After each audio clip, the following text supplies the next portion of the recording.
condoms for Hamas. Hot dog is my favorite meat. Well, hello.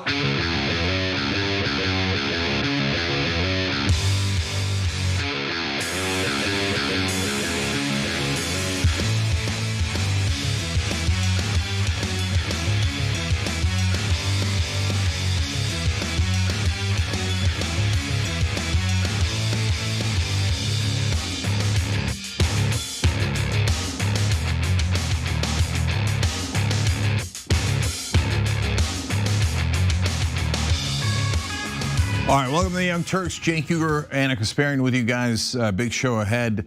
So Tucker Carlson takes on Donald Trump even more full bore than he has before. So buckle up, brace for impact. Calling him very interesting names. Congress looked for a hot minute like it was going to stand up to Trump. That's hilarious. Of course they didn't. They buckled. We're going to explain that to you in a little bit. Zionists start going after Holocaust survivors. Saying that if they don't agree to the genocide Israel's committing, then they're not really Holocaust survivors. And the war plans against Turkey are heating up. Yes, they are a NATO ally. Yes, there are people inside the American government, including the president, who disagree. But Israel's supporters are doing a propaganda campaign to start even more wars in the Middle East. But let me guess, it'll be for self-defense. Okay, so a lot to get to. Let's get started with this first story. So for a brief moment, it looked like the Republicans are going to stand up to Donald Trump and pass the war powers resolution and keep him in check until they folded like a cheap suit and made humiliating mockery out of themselves. Anna, tell us all about it. Well, this all started on Tuesday of this week when the Senate, surprisingly, joined the House in a pretty rare rebuke of President Trump and the war against Iran. The Senate voted 50-48 in support of the war powers resolution. Per the Washington Post, the resolution states that the president must remove US forces engaged in hostilities abroad without congressional authorization if Congress passes such a resolution. Now, although Republicans and Democrats certainly disagree with whether or not this carries the force of the law, because of course, I mean, our entire governmental system is apparently a sham and nothing can be enforced. There are no checks and balances. The executive branch apparently can do anything and everything it wants. But nonetheless, it's clear that the measure cannot be vetoed, right? So its passing was significant. You know, the fact that you got the majority of senators voting in favor of this is a big deal. It was the first time both chambers of Congress had passed a resolution directing a president to remove US armed forces from hostilities since the War Powers Resolution, more commonly known as the War Powers Act, was enacted in 1973. Now, look, it's not lost on me, or hopefully not lost on anyone, that, the brave Republican senators voted in favor of the War Powers Act as Trump looks to be pulling out of kinetic warfare, at least against Iran. Now, who knows, things could change, but not lost on me that the timing of this was what it was. Now, with Republicans holding a very thin margin or majority in both chambers, it didn't feel like this measure would pass, but that changed when 4 Republicans, Susan Collins of Maine, Rand Paul of Kentucky, Bill Cassidy of Louisiana, and Lisa Murkowski of Alaska, joined the Democrats, much to Trump's ire, as you can imagine. So what did Trump do about it? Well, what you would expect Trump to do. He immediately confronted Senator Cassidy at a luncheon on Wednesday, describing the senator as a lunatic and accusing him, or the Senate GOP in particular, of undermining his position at the negotiating table with Iran. I would venture to say the fact that we lost this war is what, undermines us at the negotiating table. But nonetheless, Cassidy was confronted by Trump on his vote at this luncheon. And then all of a sudden, first he said that he was holding firm on his decision, saying to the press later, quote, "I stood and said, You have not told the American people what's going on. It was supposed to last 4 weeks. It's lasted 4 months. Our original objectives have not been achieved, and I want to know what's going on. Now, the move was met with widespread approval among the American electorate, as you can imagine, because this war against Iran has been so deeply unpopular, and the polling shows that. Now, despite the universal praise for their seeming moral clarity on the issue, they did back out later. So yesterday, Republicans took action in a late night vote to pass a similar resolution in an attempt to offset the damage they had done to their relationship with Trump. So this is what CNN is reporting. One day after adopting a resolution aimed at removing US military forces from the conflict with Iran, the Senate walked back its rebuke of President Donald Trump's handling of the war, rejecting an attempt to advance a similar war powers measure. So the near identical resolution passed as GOP Senators Rand Paul, Bill Cassidy, who had previously voted to rein in the president's war powers on Iran, changed their votes. Paul voted present and Cassidy voted against advancing the resolution. GOP Senators Susan Collins and Lisa Murkowski once again voted in favor of the resolution, while Democrats like Senator John Fetterman again voted against it. The final tally was 47 to 50 with one person voting present.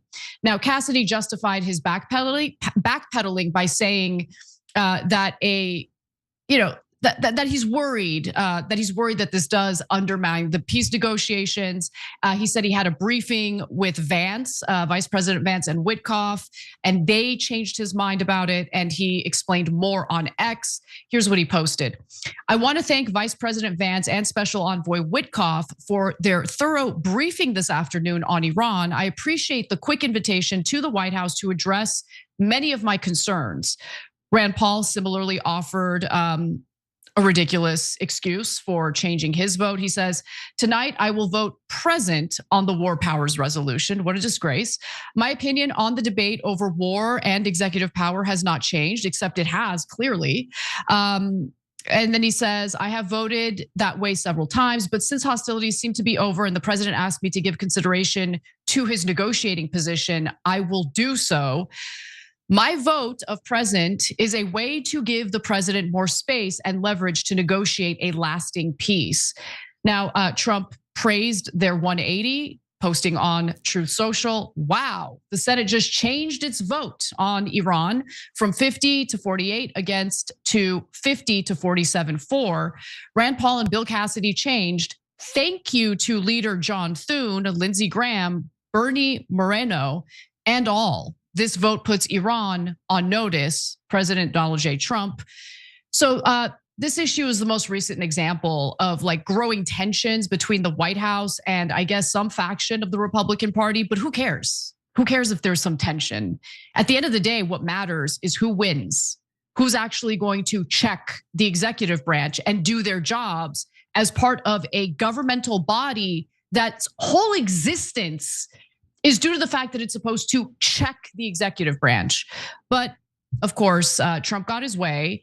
And something tells me that there's more involved in persuading these lawmakers than just a confrontation with Trump. I'm guessing that some of their donors probably had some talks with them as well. Cenk, back to you. Yeah, so first question is, did they think this through? So did Bill Cassidy and Rand Paul, when they voted to limit the president's ability to go to war or continue in war, think that Trump was going to go, oh, okay, no problem, guys? Or did they think that he was going to get furious and push back? Now, if you didn't know that he was going to get furious, you're an idiot and obviously shouldn't be a US senator, okay? So did they then think through the next part of it? So when he gets mad, what am I going to do? And so there are only two answers to that. One is, no, I stick to my guns. And to be fair to Murkowski and Collins, they did, right? And they said, no, we're keeping our vote the same way. We thought it through and we're not, yeah, you can get mad all you like. I don't want to continue this war, right? Rand Paul apparently didn't think it through. So when Trump yelled at him, he's like, oh, I'm so sorry. Why are you sorry all of a sudden? You think a present vote is clever? It's not clever. No, that's voting for war. Because if you vote no, then you have at least a chance of being able to stop the war. And Rand Paul, after he got yelled at by Daddy and maybe spanked a little bit, he was like, oh, okay, I'm a coward, I'll change my vote. There's no ands, ifs, or buts about that. And for Cassidy at least has one excuse, but then in some ways he's worse than Rand Paul. So his excuse is, well, we don't know what's going on. I yelled at the president in that meeting, and apparently he did. You said this would be 4 weeks. Now we're into 4 months, and the American people don't know, what your plan is. Senator Cassidy, again, you're really that dumb? You don't know that Trump doesn't have a plan? Of course he doesn't have a plan. His plan was, what do I do, Daddy Israel? Oh no, Daddy Israel lied to me. Now I'm stuck in a conundrum and I don't know what to do. That's his plan. Anyways, he asked for a briefing and they bring him back to the White House and they give him a briefing with the Vice President, J.D. Vance and Witkoff. So at least he got something that he wanted and then switched his vote. So that's a little bit more regular politics, I get it. On the other hand, Bill Cassidy has already lost his primary because of Donald Trump. So what's the downside in opposing him? None, zero. I mean, like the only reason that you would then fold and then go back to supporting the guy who eliminated your career, destroyed your career, is you're just pathetically weak, right? You're just one of the weakest people in the world. And or one of your donors ordered you to change your mind and said, hey, you thought you were just opposing Trump. No, you're opposing a much larger and more powerful force, the Israeli lobby. And then that'll bring almost any senator to their knees, and certainly all the Republican senators. And some of you might be wondering, well, why would Cassidy even care about donors when he's been voted out? He doesn't have to worry about fundraising. No, don't forget the revolving door. Many of these loser politicians who get elected out of office immediately end up working for one of the donors who was bribing them in the entirety of their political career. So either as a consultant or some other BS job. So who knows? That's a possibility as well. Yes, definitely. But what comes across more than anything is the absolute cowardice of these grown men who have no problem selling the country out, even as they purport to be these tough guys who are so patriotic and who care about protecting our country. They don't care about protecting our country. They couldn't care less about the American people. And when it comes to doing the bare minimum required of them as part of their jobs, they're unable to fulfill those promises or what the duty intends for them to carry out. So I'm done with these people. Honestly, even if it had passed and they stuck to their guns regardless of the bullying from Trump, fact of the matter is, Cenk, the timing of it is also very revealing. So I was ready to give them half credit, given the fact that they pursued this when the war is wrapping up anyway. But they can't even do that. It's just, there's a masculinity crisis in the country. These so-called men are doing a really poor job protecting the country from Zionist influence, but it is what it is. Well, that's because the Zionist lobby picked the weakest, most pathetic servants in the country and gave them millions of dollars so that they could win their elections despite being pathetically weak based on the lies that those millions of dollars buy in advertising. Okay, one more thing about this, and that's Susan Collins. So it looks like, hey, she's voting against the war. No, they just need to get to 50. Once they get to 50, then they release the other senators to pretend to be moderates. She's getting her ass handed to her by Graham Plattner, who's actually against war and against Israel's excesses. Susan Collins, of course, can't say anything against Israel because she's funded by the Israeli lobby. So her whole campaign strategy, which is a wonderfully losing strategy, is to go around calling everyone anti-Semites. Graham Plattner's an anti-Semite, everybody in Maine's an anti-Semite. So keep that going, Susan. I love it. So that this will be the last we'll see of Susan Collins. But in regards to this, she wants to appear to be moderate and anti-war. So once they got Cassidy and Rand Paul to switch their votes, they don't need Collins' vote. So they go, okay, Collins, this is the time that you could pretend to be a decent and moral person and one with courage. We all know you're not. Of course, if we need your vote, we'll remove your spine and you'll get right back in line and do as you're told. And she goes, oh, thank you so much, thank you.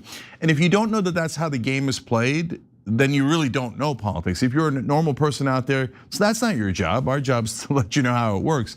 But what drives us crazy, of course, is reporters who pretend that they don't understand this concept. They're like, oh, so they release people to vote in a way that's deceptive to their voters once they have enough votes. Huh? Yeah, that's what's happened. So we have a mega block ready for you guys. And I actually want to take a break before we get to it because it's really 3 stories in one. We're going to talk a little bit about Tucker Carlson's increasingly provocative statements about Trump's, how Trump has carried out his duties as president, the disastrous Iran war. He's got a lot to say. And we're also going to talk about what the reality is in regard to our casualties as a result of this disastrous war against Iran. It turns out, based on the family members of the casualties, that the situation is much worse than our Secretary of War, Pete Hegseth, would have you believe. Stick around, we've got that and more coming right up.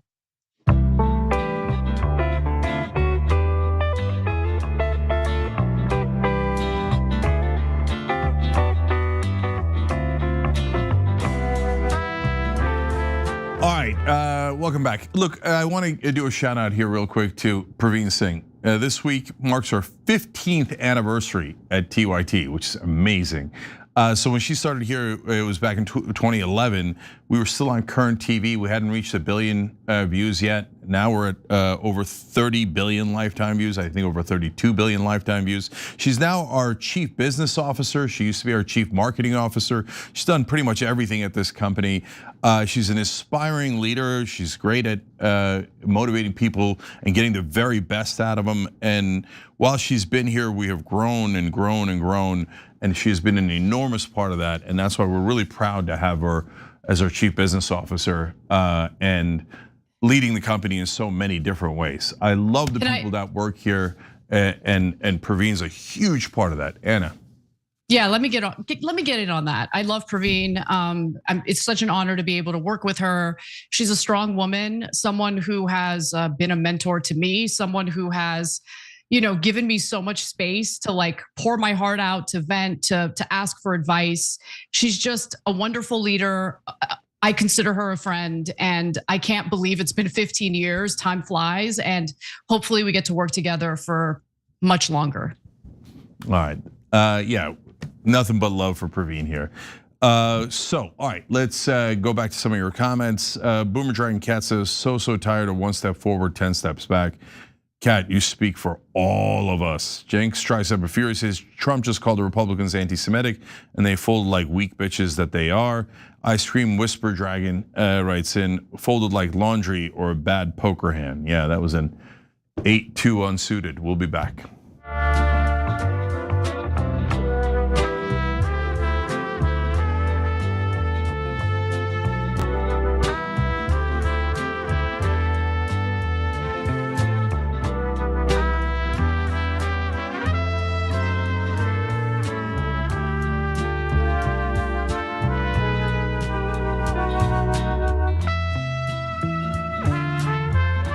Back on the online news show, Cenk Uygur, Anna Kasparin with you guys. Also, Gianna Homeduce 8618. Thanks for joining. We really appreciate it.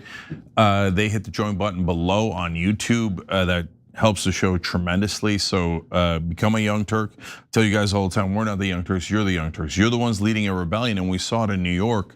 3 establishment candidates defeated. We're going to talk a little bit more about it later, as James Carville starts to cry for his beloved Israel. A Perkins 3, thank you for purchasing a monthly membership through tyt.com/join. In the TYT member stream, you get us reading comments and interacting with you guys during the commercial breaks. Great reason to join through tyt.com/join. Now, let me return the favor and give you guys a lot of money back. If you're not using a service like Noble Mobile, you're way overpaying. So the max you could pay is $50 with them, but they give you cash back if you don't use your data. So I pay in the 30s every month, but now they're giving 3 months free. That is crazy, 3 months free. This is definitely the time to make the switch. tyt.com/switch, tyt.com/switch. All right, so now let's go to the next story. And my father, who was a boxer at one point, would always say there are two types of guys, and you got to be careful of the second. They're the first who are like, "What'd you say? What'd you say? Say it again." Push you in the chest. You don't have to worry about those guys. And then the other guys don't say anything, just knock you cold, hit you in the face with a beer bottle, and keep hitting you. Like, those are the people you need to be afraid of. They're not the posturers. They're not the braggarts. In your, And I think everyone knows that intuitively. And Trump is very much, "What'd you say? Shut up, bitch. I don't take you seriously." Damn. Okay, things are getting nuclear over at Tucker Carlson's place. So he's going after Trump in every way. Last week he said he was leaving the Republican Party, and now we're going to apparently another level of Tucker Unchained. So Anna, what does 11 look like on that scale? Oh my God. I had read about Tucker Carlson making those statements. I hadn't actually seen the video of it, and damn, the gloves are definitely off. That was amazing. And by the way, I totally agree with him. The people who puff up their chests the most tend to be the weakest, most cowardly individuals. And we're seeing that in Congress right now, actually. Now, with that in mind, it does seem that Tucker has some deep regrets on a whole host of things in his past, including the fact that he lent his support to Trump, helped him get elected, and he persuaded others to support Trump. In fact, he gets into the details in this next video. It wasn't apologizing so much for telling people to vote for Trump. I didn't tell anybody to vote. I almost never tell anybody to do anything. But what I did was I vouched for his sincerity on these questions. And clearly he was not sincere. So, or maybe he was sincere and some dramatic event that we don't know much about changed his views. Whatever it is, I did my best to sell Trump, the idea of Trump, to people on the basis of claims that are now clearly false. So I did that. If I sell you a mortgage at 4% interest and it readjusts to 12%, I've sold it to you under false pretenses. And that's exactly what happened. Now, why did it readjust to 12%? I don't really know. Like, what did the Fed do? I don't know. But it happened. So I'm sorry about that. So this isn't the first time that he has shared his regrets in regard to his support for Trump. During an interview, a separate interview with Sky News, he also shared his regrets on his previous rhetoric on Islam. But before we get to that, Cenk, I actually want to just quickly talk about just the difficulty of being a public figure who feels a tremendous amount of pressure, especially if you're in the political news space, to endorse someone in every election. And I'm done with it. And the reason why I'm done with it is because under this duopoly, this two-party system that's deeply corrupt, where you have moneyed interests and foreign interests buying our politicians, both on the left and the right, whatever that means in the context of the United States. I mean, what a joke. Like, what do you do? Who do you support? Who do you endorse? They're all liars, save for a few very specific examples. And so, like, I really respect the fact that he has his regrets and he's willing to vocalize those regrets. I do not respect those who are like, oh, it's, basically like, you helped ruin the country by supporting this guy. It's all your fault. We're never going to forgive you. I don't respect that take, because I'd just like to ask those people, what would you expect a conservative Republican to do in the last election cycle? Did you expect them to vote for Kamala Harris? I didn't vote for Kamala Harris. Kamala Harris was a disaster. I didn't vote for Trump, that's for sure. I did what I usually do, which is write in Bernie Sanders. But that has been the case, I don't know, 3 election cycles in a row for me at this point. Because I don't like what the Democrats are serving up. I've never liked who the Republicans serve up. And so when I say I want people, ordinary Americans, to be kinder to each other, and not to the systems, not to the politicians, not to those in positions of power. I'm specifically talking about your fellow American.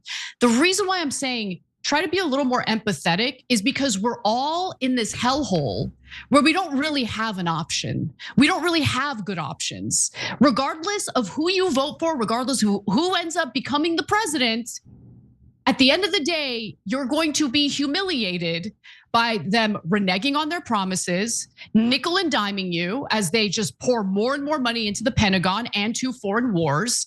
And I'm sick of it. Like, I am done with going along with the system as it is right now. We need to break this system up, and we need to rebuild it as something that is for the people and by the people. That is not what we have right now. Anyway, go ahead. Yeah. So a lot to address there. I'm going to answer your actual specific questions.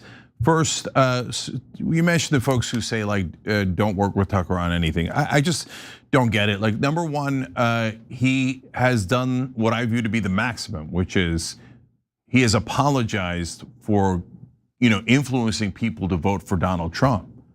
I mean, you just literally can't ask for anything better than that. And then some on our side move the goalpost. No, he needs to say that he really loved Kamala Harris. Come on, that's absurd. That's an absurd standard. Why would he say that? I don't even like Kamala Harris. I voted for her, but only because Donald Trump was on the other side. And so no, is that good enough? Well, I mean, if that wasn't good enough, he just called him a bitch. I don't know anybody insulting Donald Trump more than Tucker Carlson outside of me and Anna, right? So if Tucker Carlson is criticizing Trump more than you are, maybe you should take a seat, right? About criticizing Tucker's on that issue, right? And again, if you're binary brain and you just can't muster up enough mental power to say, I oppose Tucker on these issues like gay rights, feminism, etc. I agree with Tucker on war or Israel or against Trump. Are you now going to be pro-Trump because Tucker's anti-Trump?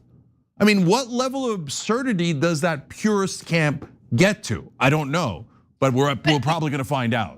Like that. But Jake, yeah, go ahead, Ann. Yeah, no, to your point, like it is totally okay for anyone. You can have whatever feelings you want about Tucker, and I'm not upset at you for having whatever feelings you have about Tucker, honestly.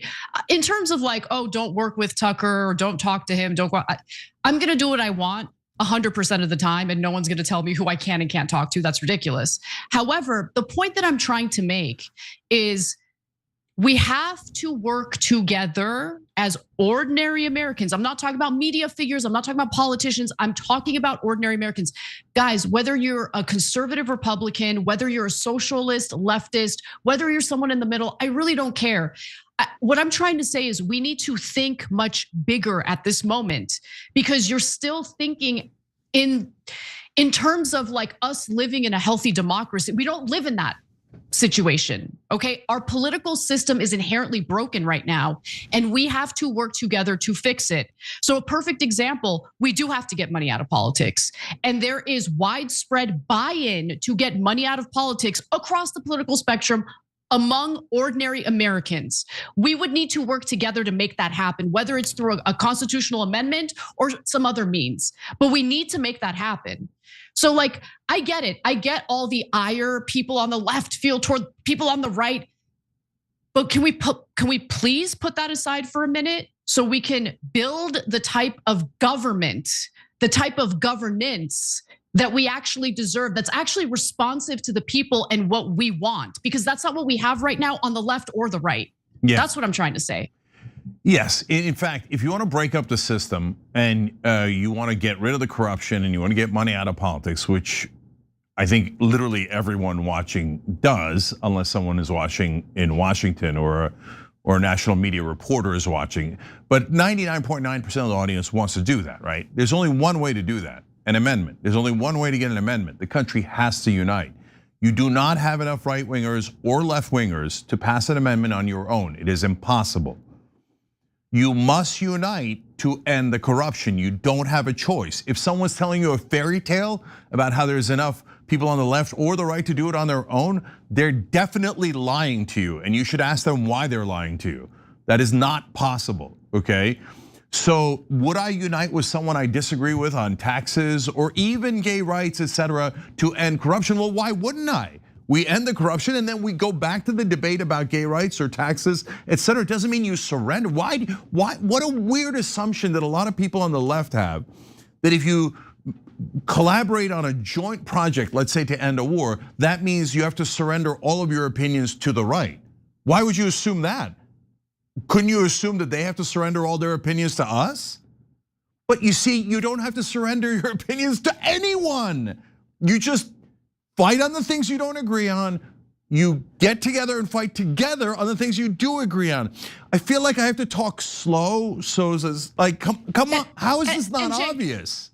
And Cenk, it's not what you're describing. I want to also be kinder to people on the left who might have that type of thinking, because it took a lot for me to break out of that, like break out of the shackles of that kind of thinking. They're not bad people. They're just cautious and they're worried. And I totally understand them because I used to think like that myself. But I also want to be very clear that there is a contingent on the right that thinks that way as well. Oh, definitely. And so, yeah, exactly. So this is not like simply or uniquely a left-wing problem. It's the way that we've been conditioned to think by our mass media. We've been conditioned to think that ordinary Americans, simply because they might vote differently from us, are just irredeemable and we shouldn't even talk to them and we should never work with them. They have an interest in pushing that and pushing that type of culture, and they have succeeded to some extent. We need to make sure that they no longer succeed in that. Now, yeah. I want to move on. No, I want to move on to. Wait. Oh, go ahead. No, go ahead. I want to answer your questions. Okay, so look, to Anna's point, we've all been brainwashed, and I got brainwashed into believing so many things, like that they were having real debates in Washington when I was younger. That's hilarious. What a joke, right? But how was I supposed to know? The entire mainstream media lied to us and told us that the politicians were really having debates.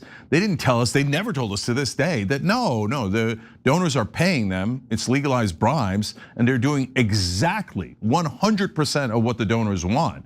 So and by the way, you should all hate each other, and you should be in two different camps. So you should never look up. You should always fight against each other. So I get it. We all lived it. So I'm not getting on you and saying you're a bad person. I'm glad that Anna's clarifying. I'm saying, brothers and sisters, we got to get past that brainwashing when it comes to Israel, when it comes to war, and when it comes to this partisanship issue. So now to look in terms of how do you do it?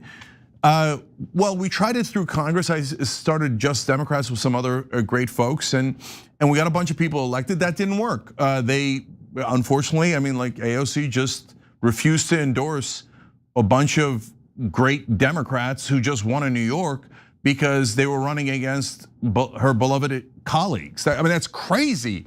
That was the exact opposite of what Just Democrats was supposed to do. So that experiment didn't work. Nevertheless, though, Anna, now some badasses have been elected to Congress.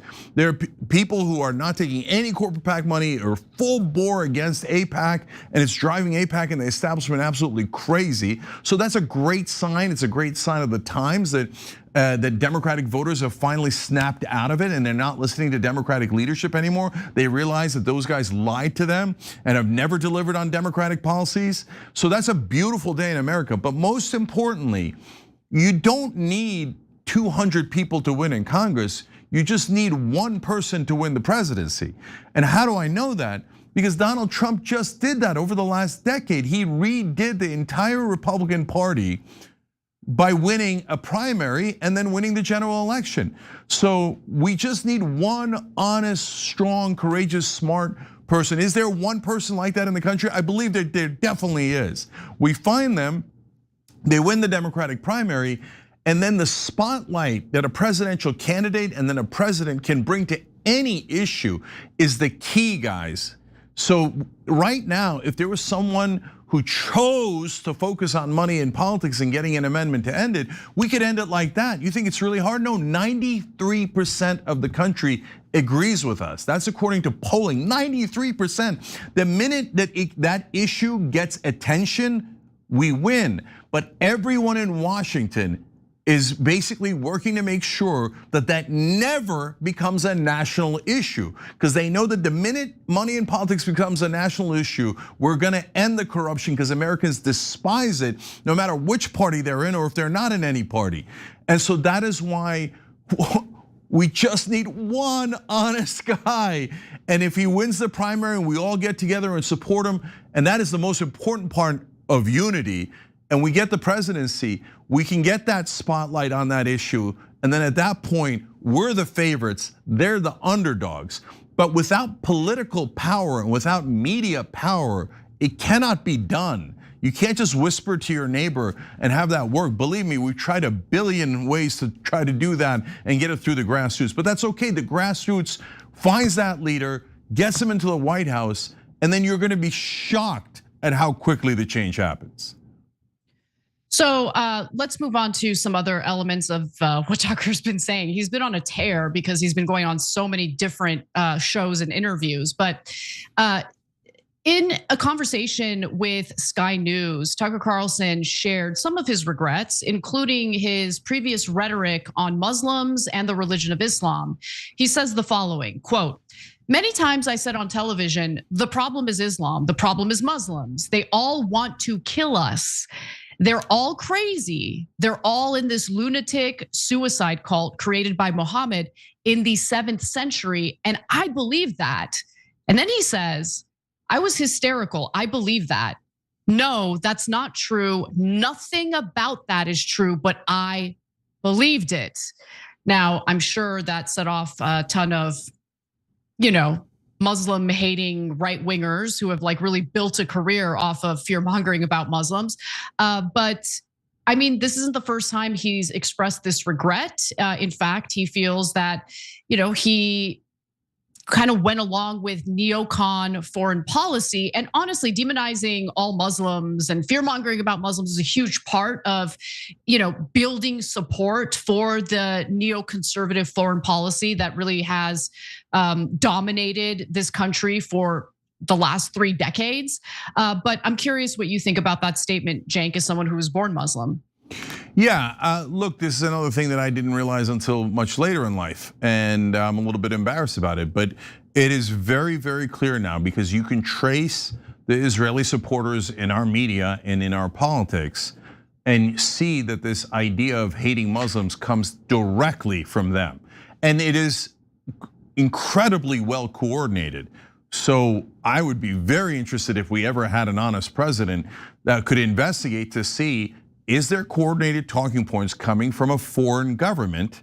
That would mean that those people are foreign assets that are meant to drive up bigotry in this country. And by the way, Arabs are also Semites. So is there a coordinated campaign to massively increase anti-Semitism against Muslims in this country? And it certainly looks like there is. And the fact that now very prominent figures on the right are recognizing that and saying, don't go into that type of bigotry. Don't believe it, don't practice it, get out of there. It's not right. We've got to treat everyone as equal. Should be an incredible development, a wonderful, positive development. But instead, everyone in media is like, you should be bigoted against Muslims. Tucker Carlson's an anti-Semite. No, he's fighting against anti-Semitism maybe more spectacularly than anyone in the country. Oh, right, I know, for people in media, Muslims don't count. You should, they're part of the people spreading the bigotry against us. So the fact that Tucker and others on the right are fighting back against that, I mean, Anna, it is a topsy-turvy world. You have the biggest figures on the right saying, don't be bigots. And you have most of the people in power saying, yes, as long as you're bigots against Muslims, you should be bigots. Yeah, and let's not forget, there are plenty of Democrats who are also bigots. They try to temper their language or their rhetoric a little bit, but at the end of the day, they engage in the same type of fear mongering in order to manufacture consent for Israel's wars. But speaking of wars, he weighs in on Iran during this Sky News conversation. And he says, "I think Trump sincerely allowed himself to convince himself that killing the Ayatollah, the head of Shia Islam, would somehow collapse the country. Various intelligence agencies told him that wasn't true. The Israelis told him it was true. When a couple of days in, it turned out to be totally false. I think he was enraged." He also warned Trump of the consequences, or at least he says he warned Trump of the consequences of entering this war. He says, "What's the Bush presidency about? It's about the Iraq war and the financial collapse of 2008. Those are its defining facts. And that will be you." This is what he allegedly told Trump. Like, this is gonna destroy your legacy. "It doesn't matter what else," I said to him, "you're the Iran war guy if you do this." He knew that. Boy, did he know that, but he did it anyways. And so the interviewer Yalda Hakim said of his statements.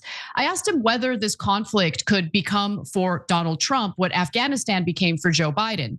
The question was a personal one. Having reported extensively on the chaotic withdrawal from Afghanistan, I have long felt it was the turning point of Biden's presidency, the moment many voters began to question his leadership. And how did Tucker answer that question or that statement? He said, "Oh yeah, of course, it's the end. Not a setback. The end," meaning the end of the MAGA movement. And so of the MAGA movement, Carlson says that's over. There is no future of the MAGA movement. She responds, "This war caused the end." And he just straight up said, yeah, this is the end. Yeah, well, again, you can't ask for better than this. He's attacking Trump. He's saying MAGA's over. He's defending Muslims. He's fighting against bigotry. So you move on to other topics, you'll have plenty of disagreements with Dr. Carlson. But on these topics, if I wrote it out myself, I couldn't have written it any better. In fact, I would have said, no, that's kind of over the top. And so it looks like to me, and what is he trying to do? Win over the Muslim American voting bloc? No, that's not a relevant. I wish it was a more relevant voting bloc so we can get some balance in our foreign policy, but it's not right now. Is he trying to win over Muslim American donors or Muslim American viewers? There just isn't enough in the country for that to make a difference. Hence, I believe he's being genuine, and that is amazing. And I give him a ton of credit for that.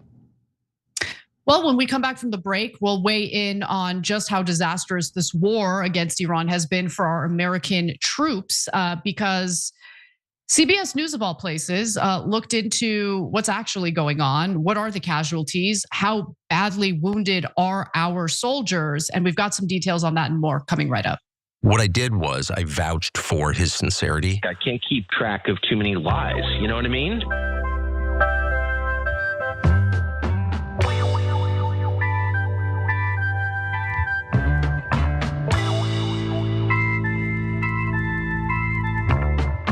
All right, back on TYT. Super Platinum Man on Super Chat says, Cenk, do you see the viral out of context video by Zionists made of you talking about Hamas and Hezbollah on X? Yes, I have seen it. No, it's not going viral. It's just Israeli bots just reposting it over and over. And I think it's hilarious. They take it out of context and they have old clips of me saying that when Hezbollah or Hamas did terrorist acts that killed civilians, I was deeply opposed to that. That's my position now. So, and they're like, well, you are principled and you don't want Hamas or Hezbollah or Israel killing civilians. Yes, thank you. I appreciate it. Thank you for showing everyone how principled I am.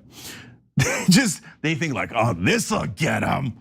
Why would that get me? Because they think you only support your own ethnic side and fairness is totally irrelevant. Well, I don't think like them because I'm not a bad person like Israel supporting people who say that the genocide is a great thing as long as you're doing it to Muslims and Christians.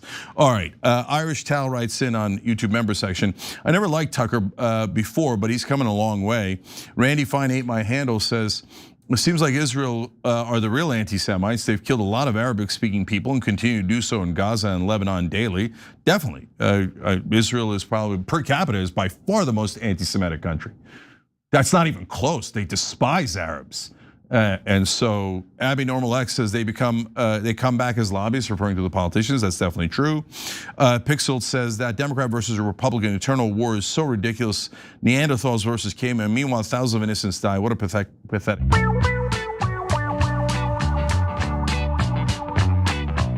They want to make you drink Starbucks every day from now until forever.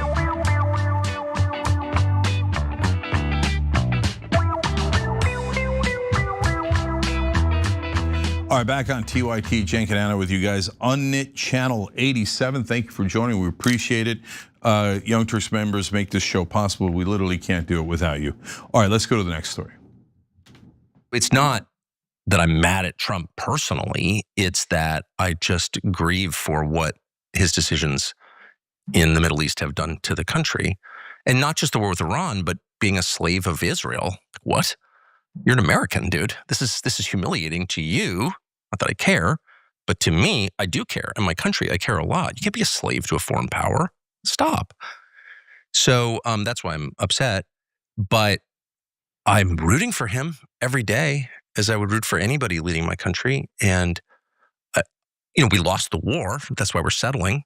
We lost in the sense that we didn't achieve any of our goals, and Iran is now more powerful than it was when we started. But we could lose much worse than we did by continuing, and the outcome would not change. Just a lot more people would die, and our power would be even further eroded. Yeah, Tucker's not the only American furious that we're not getting reality about the war, including how many casualties we've had. So Anna, tell us about that. Yes, in fact, some of the family members of our troops have been speaking to the press about what the reality is, and we're not getting the full story.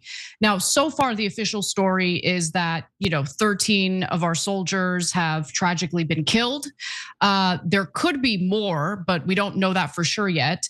The real question is, when it comes to the soldiers who have been wounded, how badly have they been wounded? Because if you were to take Pete Hegseth's word for it, well, turns out he's a big fat liar. In fact, here's what he had to say previously about American casualties. Right there, green jacket. Mike Bress with the Washington Examiner. How many American casualties have there been, and where were the American service members when they were injured? It's a bunch of return to duty. So we've had the large majority have gone in for some medical treatment and return to duty.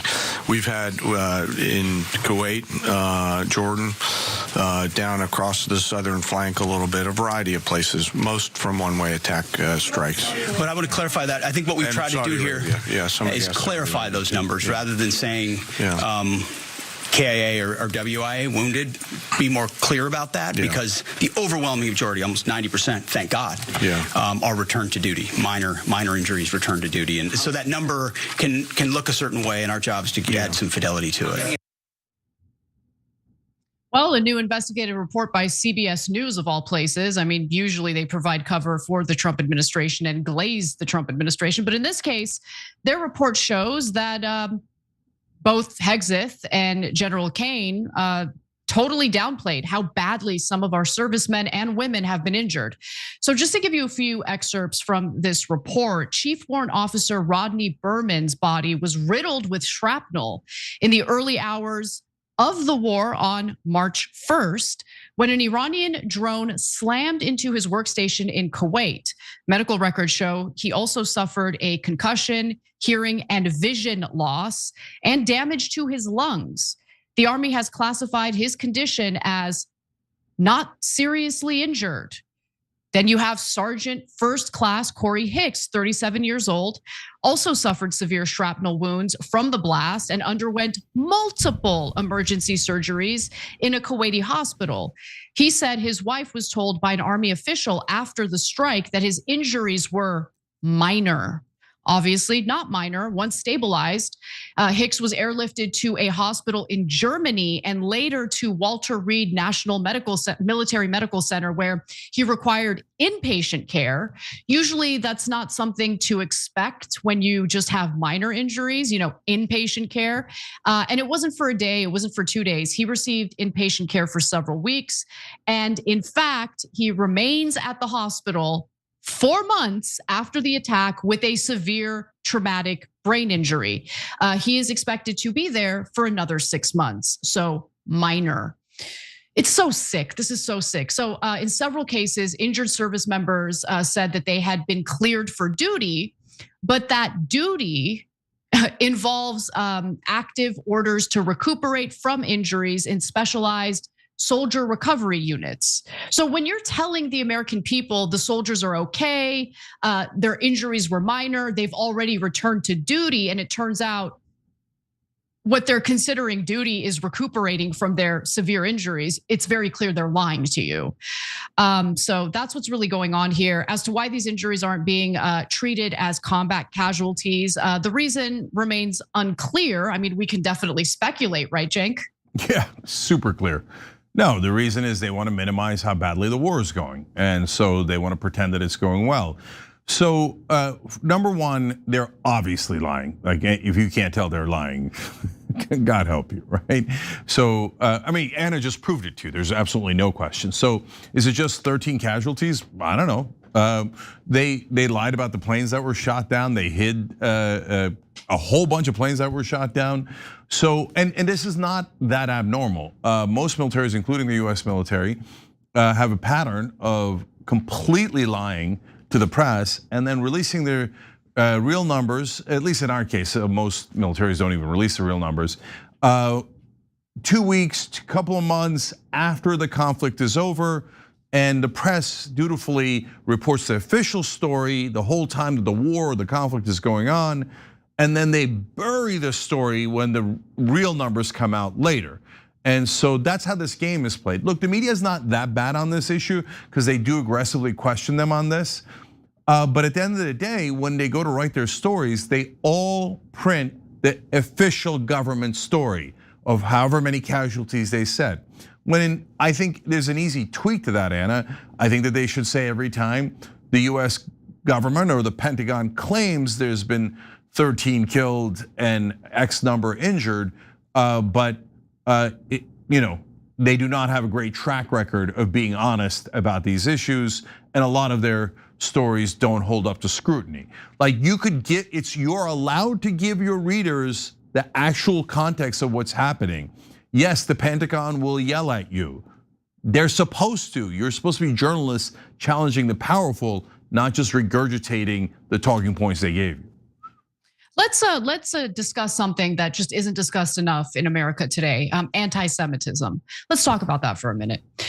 So we have, as that we know of, 13 American soldiers, our service members, gone. They are dead because of the fact that our president was persuaded by Israel to enter a war against a great power. That's what Iran is. It's a great power. Enter a war against Iran, population of 92 million people, on Israel's behalf. On Israel's behalf. So when there is ire among Americans directed toward Israel, can you please understand why that ire even exists in the first place?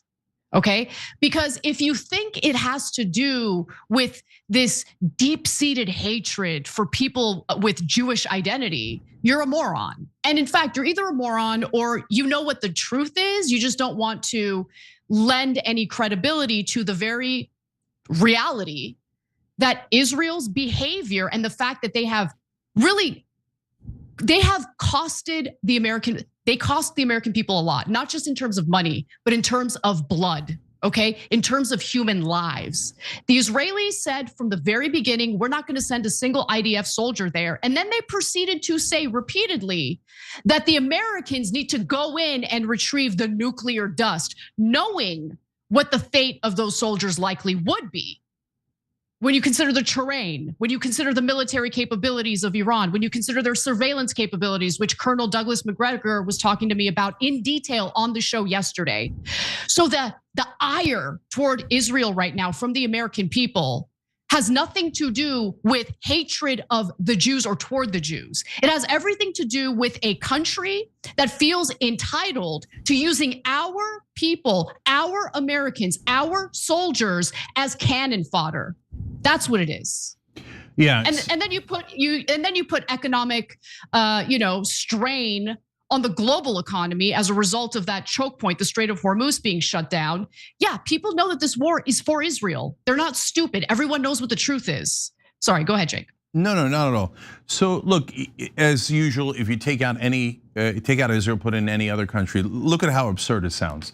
If Nicaragua had pushed us into wars against almost all their neighbors, but even if you put that aside, pushed us clearly into a war that has proven to be a disaster for us economically, but also physically. 13 Americans at a bare minimum killed, all those casualties, over $100 billion. And people were mad at the Nicaraguan government or our politicians that took money from the Nicaraguan lobby or our media that was randomly so pro-Nicaragua that if you said anything against the Nicaraguan government, they'd call you a racist and try to destroy your career. Everyone would find that enormously strange, first of all. Then second of all, Do you think it would be if when Americans objected to the war that Nicaragua created and turned into a disaster for America, somebody said, "Oh, it's because Americans are just racist against Nicaraguans," that anyone would believe that? Or that Americans are just racist against Latinos and that's the only reason they're objecting to Nicaragua's wars? Or because the Nicaraguans are Christians and that's why we're objecting? No, we're all objecting to what actually happened, the policies.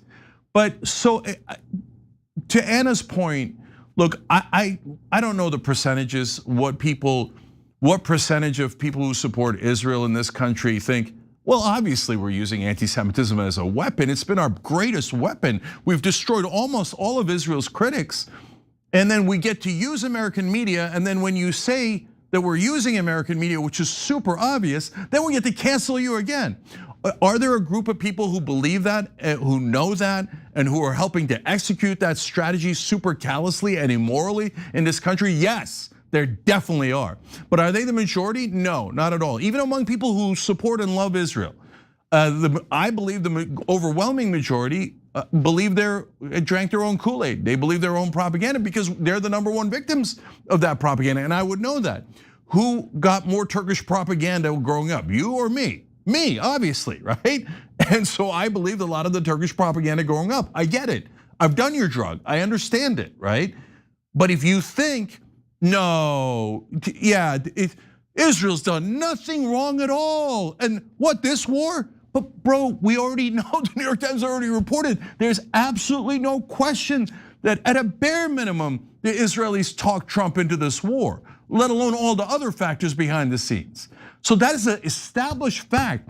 But if you still insist, no, there is no war, Israel didn't push for it, there is no genocide, Israel's never done anything wrong, you only irrationally hate Israel or because you're a bigot and you hate Jewish people for no reason. Well, #1, you're obviously deeply irrational, right? We're not irrational, you're irrational.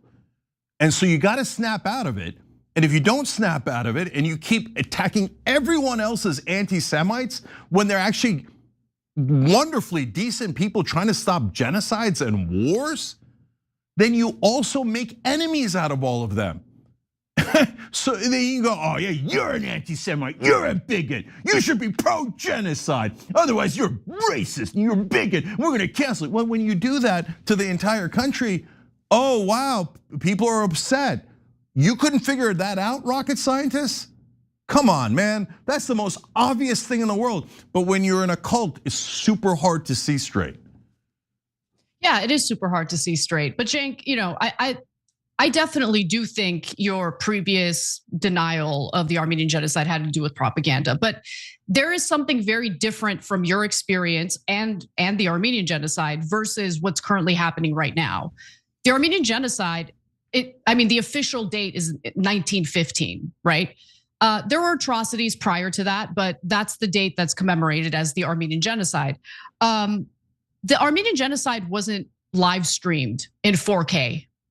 There weren't endless video, surveillance footage, whatever you want to call it, proving what was going on. I mean, there were some images, there were some photographers who did manage to capture what happened, but obviously the technology back then was very different, which is why when you look at the genocide in Gaza, it's considered the most filmed, the genocide with the most evidence because there's so much footage of it, there's so much evidence of it.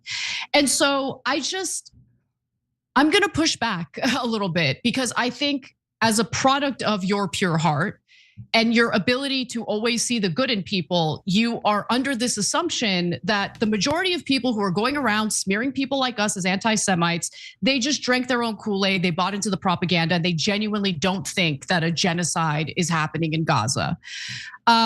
I disagree. I think there's plenty of Zionists who know exactly what's going on. They absolutely love it, but they don't want to admit that they're supporters of genocide. So they just deny that genocide is happening as it's clearly and obviously happening. That's what I think. No, it doesn't have anything to do with my pure heart. I'm telling you, I know humanity. We convince ourselves of absurd things that can't possibly be true. We convince ourselves of it all the time. The minute you're honestly, like society and culture brainwashes you into anything, right? It could be positive things like eating with a fork and knife. It could be negative things like my religion is better than your religion, or my race or my ethnicity is better than your race, or whatever it might be. There's a giant range. It is very, very hard to undo that programming. How many people leave their religion and do an actual analysis of all of the worldwide religions and pick the best one? Some do, but not a lot. Almost everyone is convinced the religion they were born into is the right religion. That shows you the power of propaganda. I'm not saying your religion is wrong, because I don't know what religion you're in, right? If you're watching this, I'm just telling you, did you really do a thorough analysis, right? No, and I'm not saying that to blame you.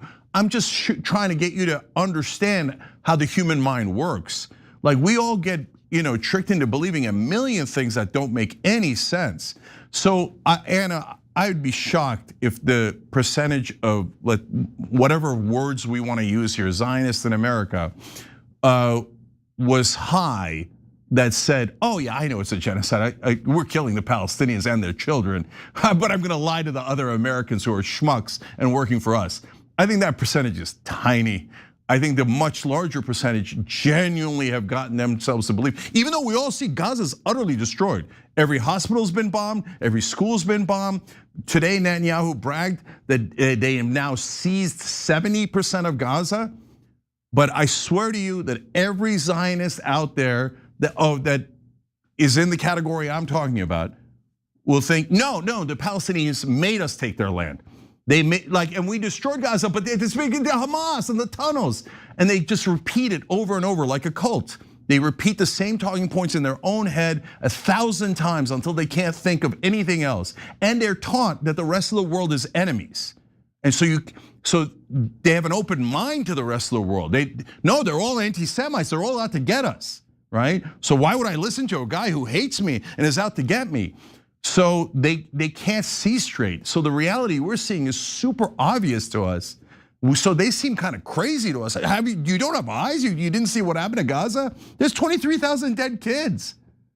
How could you not be moved by that? But people don't get, why do you think that the Germans didn't do anything to fight back against the Nazis? The Japanese didn't do anything in the rape of Nanking, and the Cambodians and the Serbs, etc.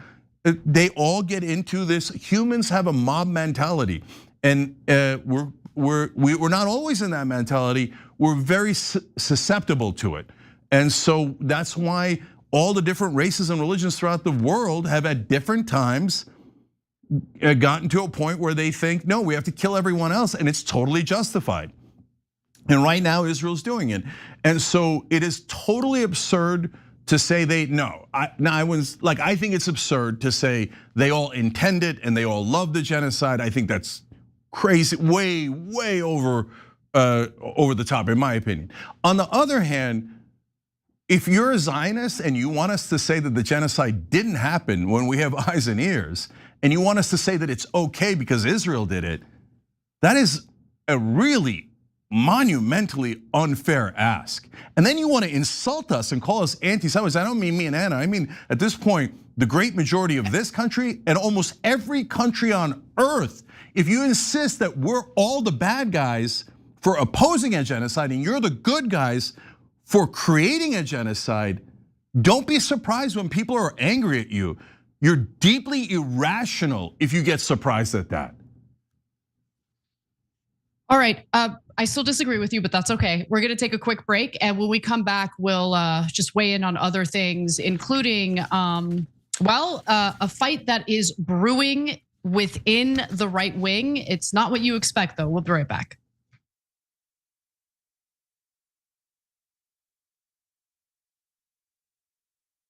Are you still talking about Jeffrey Epstein? Rich and powerful men abusing, assaulting, and abandoning young women. These rich and powerful men donate to the politicians in Washington, D.C., play golf with the elites in Washington, D.C. They are foreign leaders who we don't want to offend. They interact with our intelligence agencies that we don't want to disobey. There is something rotten in Washington. And are people still talking about this guy, this creep? All those congressmen you just saw there are on the record as protecting the child rapists who were clients of Epstein. They have not prosecuted a single person outside of Epstein and Maxwell. Yep. Not one. Is Trump engaging in this cover-up because he's in the Epstein files? I don't understand why the Jeffrey Epstein case would be of interest to anybody.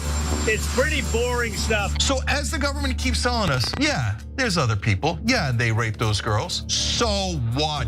We're gonna cover up for them. But why are you guys so mad? A nation that chooses impunity for the rich and the powerful at the expense of our children is a nation that has lost its moral purpose. Are you on the side of the people?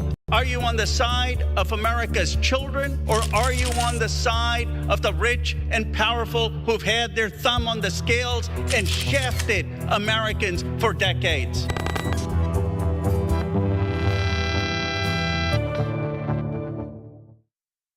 The rest of the news media says you should not fight for positive change. If you do, you're not really a reporter or a journalist, because reporters and journalists don't care what happens. I don't agree. That's not written anywhere. That's not a law. It's just a rule that they invented so that reporters didn't actually challenge the people that are in power. Well, we don't agree with that. We think we should challenge the people in power, that actually makes you a better journalist, not a worse one.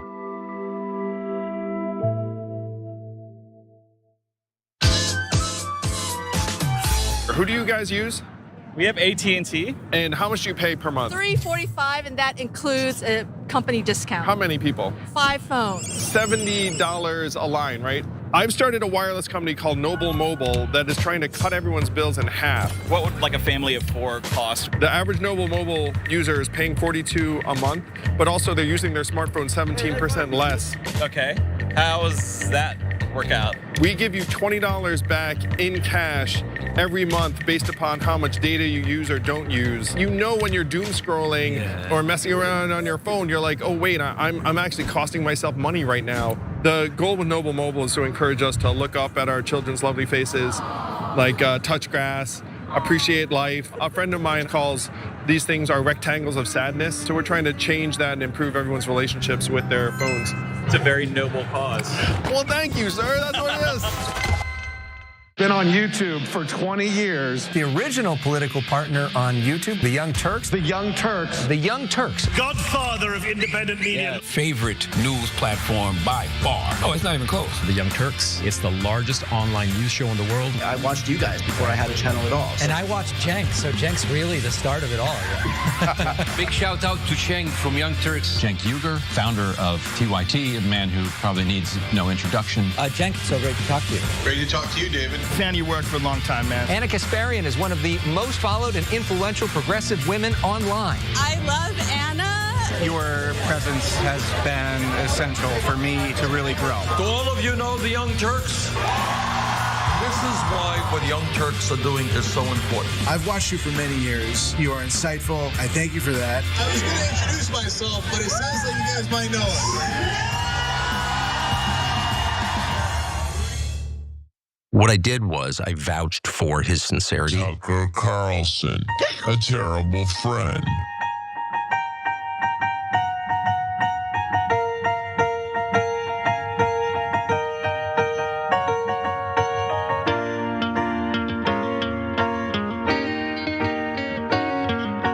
All right, back on TYT, Cenk and Anna with you guys. Let's go to our next story.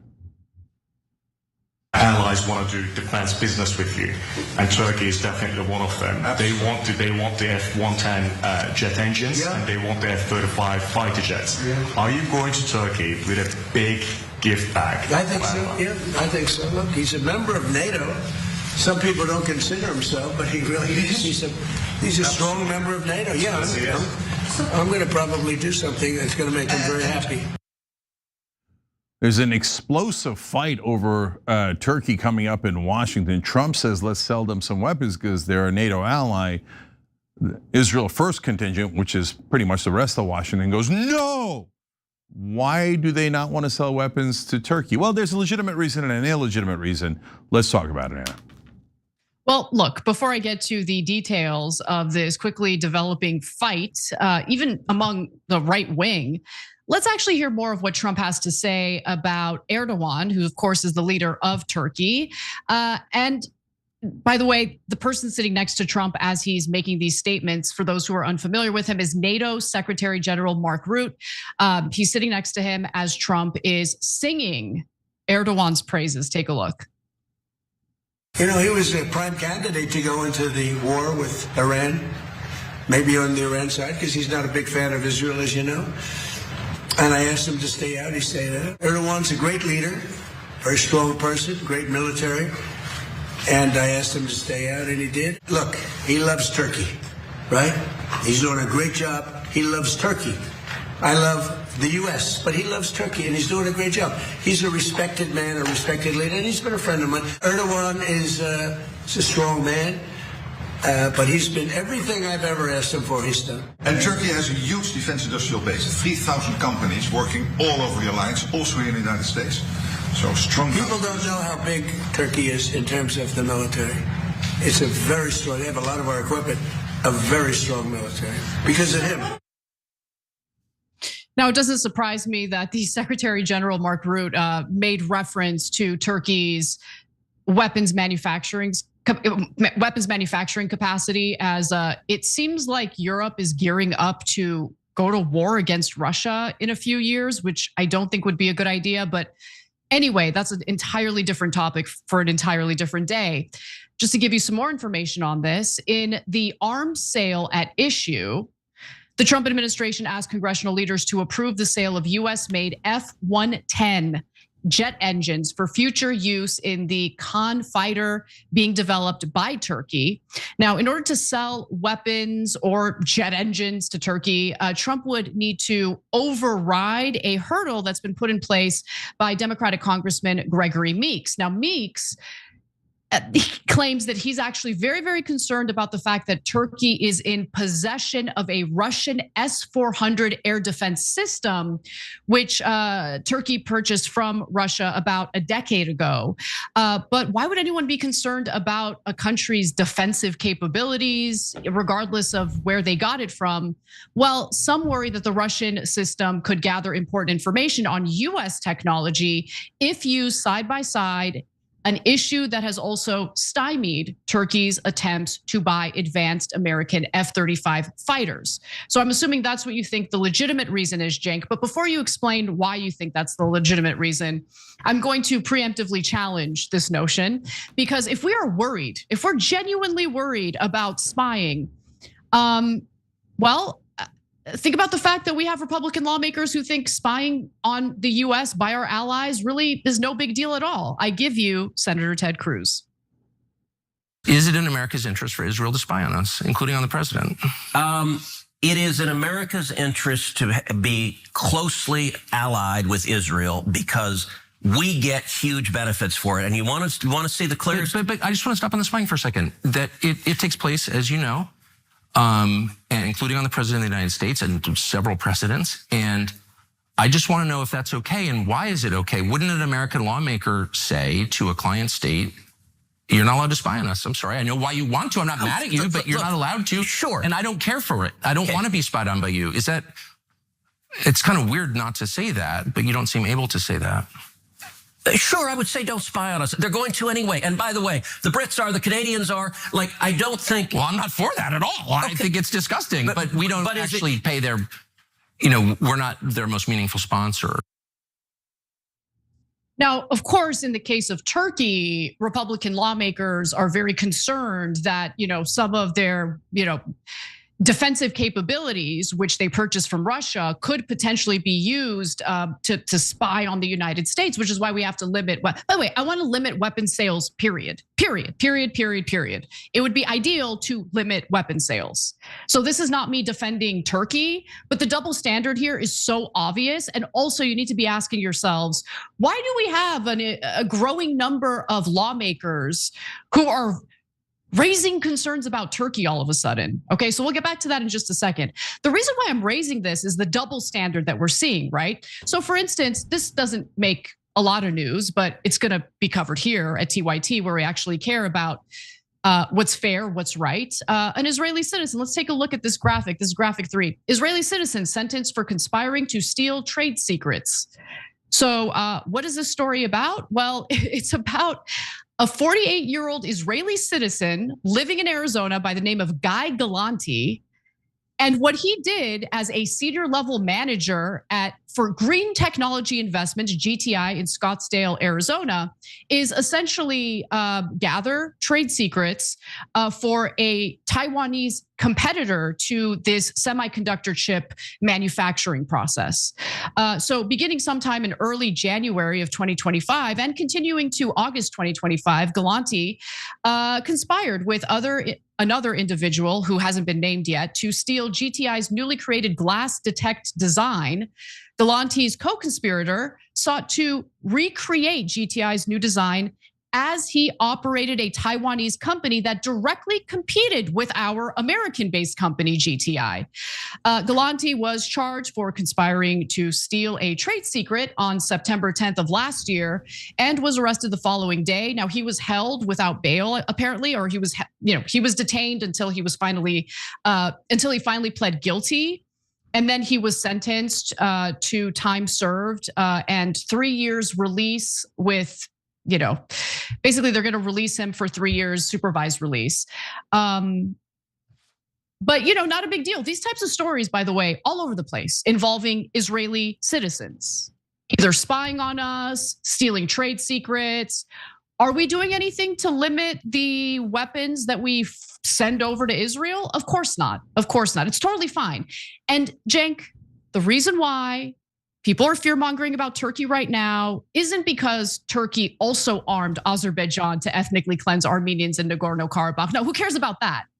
The reason why they're raising concern is because precious Israel sees Turkey as the next country they want to go to war with. In fact, if you don't believe me, why don't we go to that Naftali Bennett video? Let's take a look at that. Let me just ask you whether there's a risk of further confrontation with Turkey based on comments that you've said in the past. Well, we need to ensure that Erdogan doesn't create a new alliance of radical Islam Sunni version, meaning an axis between himself, Julani, Qatar, and Hamas. We've been facing for many decades the Shiite radical Islam, and I hope that Turkey doesn't choose to foment terror and Islamism in its power. Just today, Gideon Sar over in Israel said that he is proposing that the Knesset recognize the Armenian genocide, which is hilarious to me. Israel's one of the countries that doesn't recognize the Armenian genocide. Are they doing it because they want to respect and honor the dignity of the Armenian people? Or is it because they're trying to get under Turkey's skin by acknowledging a reality that Turkey refuses to acknowledge? I think we know the answer to that. Going back to Meeks, though, Meeks pretended like he was worried about spying. But then, as the Wall Street Journal notes, he's also concerned. He also has other concerns about Turkey's role in the region. Gee, I wonder what that's about. AIPAC is trying to drum up support for war against Turkey. Here's one example, a recent post on X. Why is Turkey harboring Hamas terrorists? I don't know. Why is Israel harboring a lot of terrorists, Israeli terrorists? IDF soldiers are terrorists. And then, you have the Israel loyalists in Congress weighing in on this as well. Let's go to Josh Gottheimer, who says Turkish President Erdogan has cozied up to Hamas and Putin while threatening our allies, Israel, Greece, and Cyprus. Yet the Trump administration is happy to sell them advanced engines to power their fighter jets. Erdogan cannot be trusted. This decision must be reversed. I'm curious what you think, Cenk. Well, that's so weird. All of these people who are pro-Israel in America all attacking Turkey at the same time and saying, they're religious lunatics, we gotta get them, they're Hamas terrorists. Just like the leading candidate in the Israeli elections. That's so weird that these people who I'm sure are not Israeli assets are doing the same exact talking points as the Israeli government, while pretending to be Americans. Okay, we'll come back to them in a second. So what's the legitimate issue here? Look, to Anna's point, there's two buckets here. If you're a realistic, observer of the news, there's a bucket for all other countries, and then there's the bucket for Israel. Two completely different rules. So we'll get back to Israel in a second. But in the bucket of every other country, what we're worried about in regards to Turkey is, yes, the Russian S-400 air defense system that they bought back in 2017.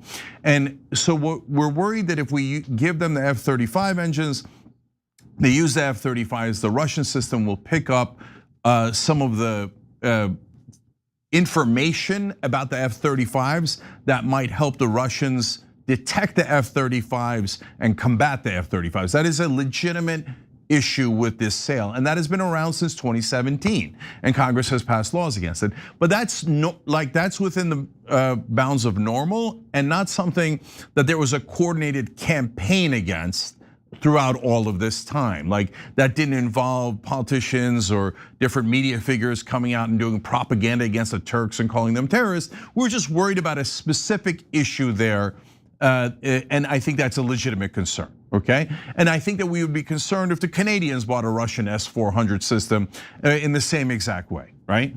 So now when you move to the bucket of Israel, those are completely different rules, and we all know that, right? So if we're worried that the Russians might pick up information from that system, but we're not really sure, so we're really concerned about them getting our sensitive intelligence. Well, if you move to Israel, well, they got all of our sensitive intelligence when they stole all of our top secrets with Jonathan Pollard. And we released Jonathan Pollard and let him go back to Israel, where he now lives in comfort, putting America down nonstop and encouraging other people to betray America.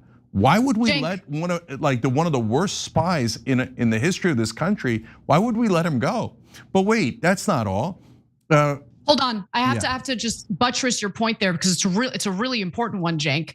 Senator Tom Cotton has proposed a provision in the National Defense Authorization Act that merges Israeli intelligence with US intelligence. So it's not good enough. It is not good enough to merge our militaries.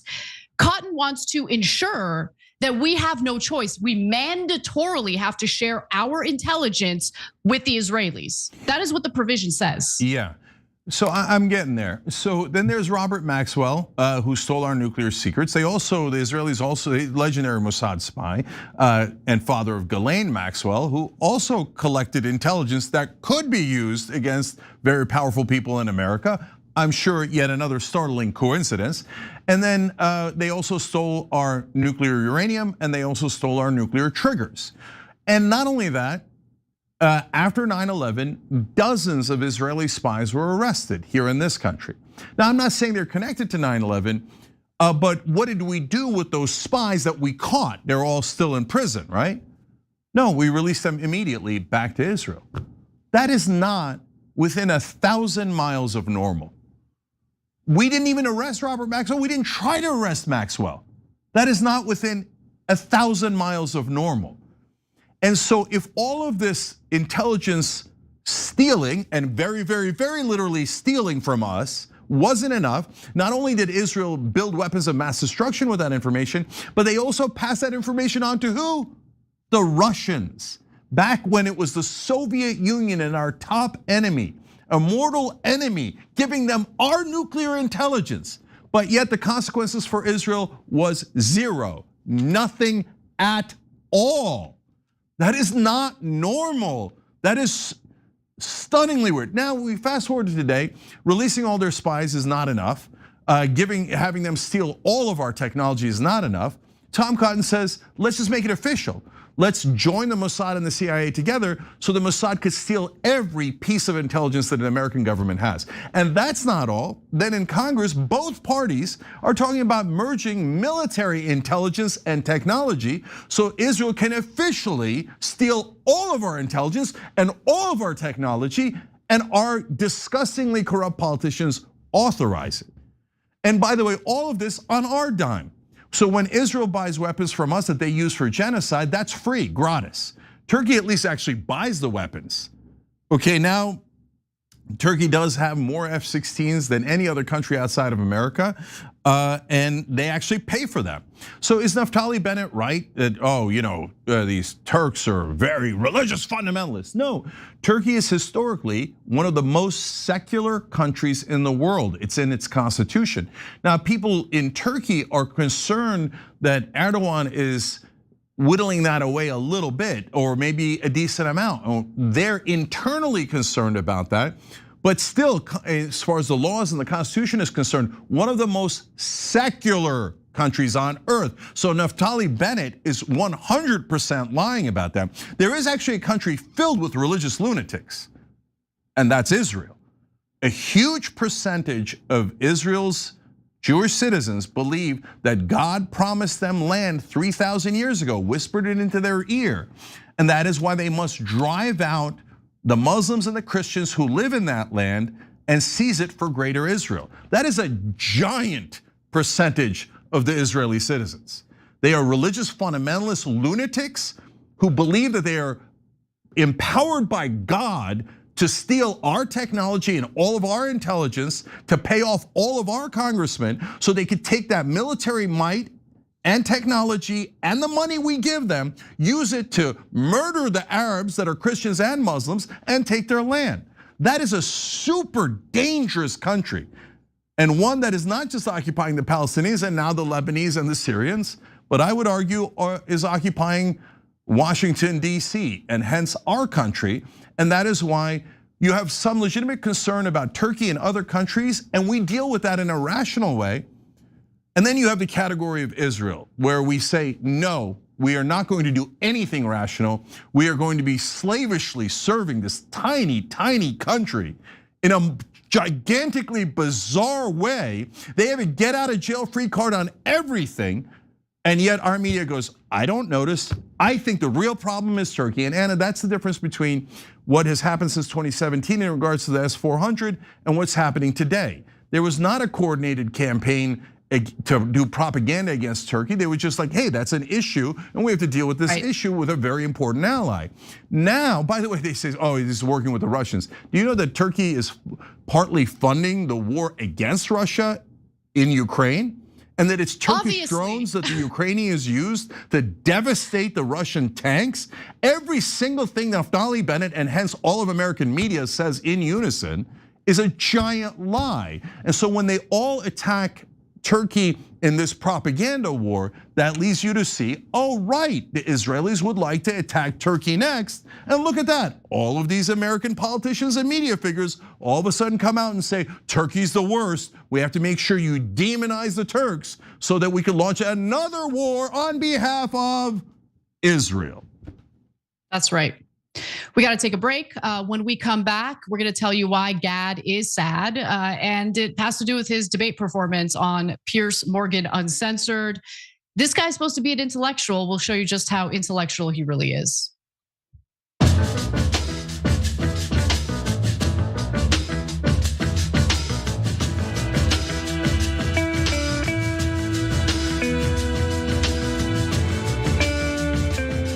All right, guys, remember we're on Substack too, so check that out. Quick thing, quote I didn't get to from the last story, but I want you guys to know if you're members, because I didn't know this, so that's why I wanted to share it with you. Last thing from the last story, Wall Street Journal also said in the midst of that story about Turkey, NATO air defenses also detected and shot down Iranian ballistic missiles aimed at Turkey, including at a nuclear-armed US-Turkish military base. Did we all know that there are nukes in Turkey? I didn't know that. That's fascinating news that they threw into the middle of a story that seems like gigantic news to me. It's not that the Turks have nukes, it's that we have nukes on US military bases inside Turkey. Fascinating. Okay, let's go to member comments.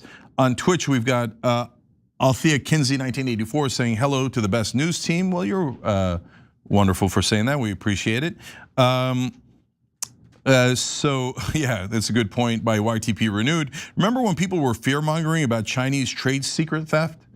I tweeted about that story that Anna told you about, that's trade secret theft from the Mossad agent. And people were like, how dare you? You're not allowed to criticize them. What is this? Okay, yeah, they can get effed. How about that? They can get effed, okay? Yeah. They are the enemy. That's what they are. They're the enemy. Okay. Right. Buddy Call me whatever you want. Call me whatever you want. Yeah. Buddy X Lacondo says, I know there's a bunch of news to talk about, but I'm here for Cenk's opinion of the World Cup match tonight. Oh, brother.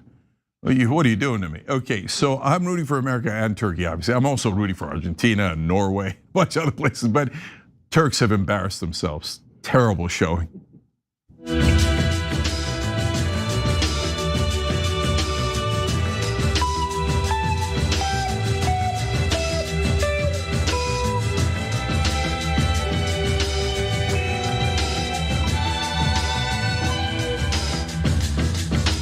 All right, back on TYT, Cenk and Anna with you guys. Also, Keith Gosindio, there's no way I said that right, but I love you for joining. They hit the join button below on YouTube, which is super important to us. If you can, become a Young Turks member and help us do honest news reporting, which you're not getting a lot of in this world, that's for sure. All right, Anna, what's next? Well, we're going to talk a little bit about a debate that took place on Piers Morgan Uncensored, aren't we, Cenk? Yes, we are. You're right. God's sad day for you is a guy who pretends to be an intellectual on the right. And he used to be known for being on the right a little bit, but now he's mainly known for being pro-Israel and all their genocide and their wars. But he'd like to be on that side and he'd like to be a heavyweight intellectual, but not debate anyone. Why? That's right. That's right, Cenk. That's right. Real intellectuals refuse to engage in debate. They're just so above it. And that's the case for Gad Saad, apparently.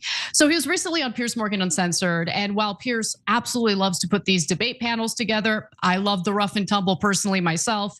Turns out that Saad has a pretty pathetic excuse for why he refuses to engage in debate. You're about to hear it. Let me just mention something you wrote in your book about Gabor Maté. Now, the full disclosure, we wanted you to debate with him. You don't like to do debates. Out of interest, why don't you like doing debates? That's a great question. I'm always happy to debate someone if a priori I feel that both parties could potentially have some means of being swayed away from their anchored position if the appropriate evidence were presented to them, right? So there is nothing that I could ever share with Dr. Maté that would ever alter his opinions, and therefore it's a futile exercise. That's why I love speaking to you one-on-one, because you're such a charismatic guy. Well, thank you for your false flattery. But I mean, just full disclosure, Gabor Maté is listening to this debate. And the reason for that is that you dedicate 2 pages in your new book to him. So I can't help myself. I mean, it's such a bitch move to excoriate someone in your book, be a big tough guy when you're writing your book. And then when you have an opportunity to actually have a discussion or a debate with the individual that you're writing about in your book, I'm not really interested. I'm not interested because I can't persuade him. I can't change his mind. But Cenk, as you and I both know, you don't engage in debate because you're looking to change the mind of the individual you're debating. You're attempting to make a strong case to the spectators, to the people viewing the debate. That's the reason why I engage in a debate. I've never once thought, I'm gonna do another panel with Shabbos Kestenbaum, and suddenly, my arguments are gonna persuade him that genocide is bad. No, of course not. But I know that Piers Morgan has a massive audience. They're listening, and they're gonna judge based on who makes the strongest arguments. I mean, I would venture to say that Gad Saad knows that, but he also knows that his arguments aren't strong. So he's using this very convenient excuse for why he doesn't want to engage with Gabor. He just wants to write about Gabor Maté. Yeah, when I think of the number of people who've been convinced in the middle of a debate that the other side is right, it's not a large category. Now, sometimes it happens on the Young Turks. Anna and I will be talking back in the day, Ben Mankiewicz and I'll say, or Anna will say, well, that's a good point. I hadn't thought of that. Let me think on that, right? or you're right about that. And now these days, to be fair, Tucker Carlson and Megyn Kelly have kind of apologized, and Glenn Beck to some degree, to a limited degree, and said, hey, I was wrong about X, Y, or Z. And so I give them that, although it wasn't necessarily in the middle of a debate. But my point obviously is that is a very, very rare thing that happens. And Anna's absolutely right. That is not why you're debating. You're debating to convince the third parties that are watching at home, right? And Anna's also right that if Gad's sad day for you standard was correct, then would we ever debate a Zionist? Zionists are the most immovable people on earth. I've never seen people with more closed minds in my life. Like, you show them 23,000 dead children and they're like, they had it coming. And you can't move them off of it. They made us kill them. And they believe in the most nonsensical things. It's not even close to being on planet Earth, and you can't move them a centimeter off those positions. That's not why we're doing the debate. We're doing the debate so the people at home can figure out who's right and who's wrong. That's exactly right. Now, later, right after that moment that we just saw, Piers Morgan wanted to make a point about the kinds of things that were being claimed about Gabor Maté. By the way, that's Aaron Maté's father, in Gad Saad's latest book. And so he's going to read the details and then just watch what happens next. You do whack him in the book. You say this: Gabor Maté is a Canadian physician who has built a self-help empire on the back of his supposed empathetic and compassionate handling of patients who suffer from addiction. He argues that at the root of addiction is childhood trauma. And you also go on to say that Dr. Maté, who was raised Jewish in Nazi-occupied Hungary, was a former Zionist who's since become a prominent critic of Israeli policy. You say this: Maté's infinite well of intergenerational empathy does not apply to Jews, though. He knows, as a Holocaust survivor, and you put the word survivor in quotation marks, what true trauma is, and he never fails to remind the world that the Palestinians are suffering a genocide at the hands of the Nazi-like Israelis. There is nothing noble about the Maté duo. Aaron, his son, is also a regular guest on our censorship. They are uninformed fools engaging in malignant narcissism, masquerading as infinite compassion. So those are the kinds of statements he has to say about both Matés, so Aaron Maté and his father Gabor Maté. But what I found particularly disgusting, Cenk, is that not only did Saad defend what he said about Maté, Gabor Maté is a Holocaust survivor. He is a Holocaust survivor. He is, but Gad Saad denies that. So we have one more video on that, I think. Let's go to the next one. Gabor Maté is a Holocaust survivor in that when he was 6 months old, he was passed on to another family to be protected. But to say that you're a survivor when you're 6 months infant is like arguing that I too am a Holocaust survivor because I was a spermatozoa in my dad's testicles in the 1940s. A 6 months old infant is not cognizant of the reality around them. So there's no meaningful way by which he can then argue that because I'm a Holocaust survivor that suffered at the hands of the Nazis, I could tell you that the IDF is infinitely worse than it's a rhetorical device that is being used to justify his position. So according to what you just heard from Gad Saad, if you were a child who wasn't fully cognizant that a Holocaust was taking place as you were being victimized by said Holocaust, then can you really consider yourself a Holocaust survivor?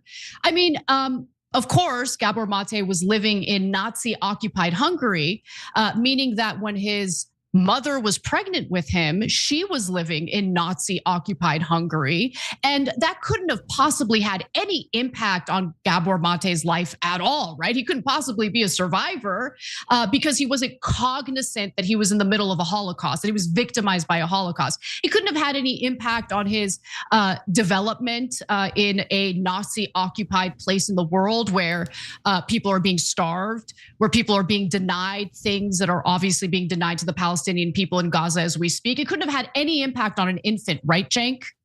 So wait, did he survive the Holocaust or did he not survive the Holocaust? He did, right? He did. But if he don't support Israel, not good enough. I mean, think about disgusting. That was disgusting. What I just saw, what you all just saw, is so horrific. This guy hates Palestinians so much, hates Muslims so much, that he is willing to throw a Holocaust survivor under the bus if said Holocaust survivor understands, recognizes, and communicates to people that what's happening in Gaza right now, what's happening in the Middle East right now is wrong. So that's why, look, I say that Zionism is a cult, and it has nothing to do with Judaism. It is a nationalist cult. I mean, it has a religious component for the religious fundamentalist settlers and others in Israel, but it's a cult around the nation state of Israel. So, and we prove it to you all the time because they don't just attack Muslims and Arabs or anyone who opposes Israel.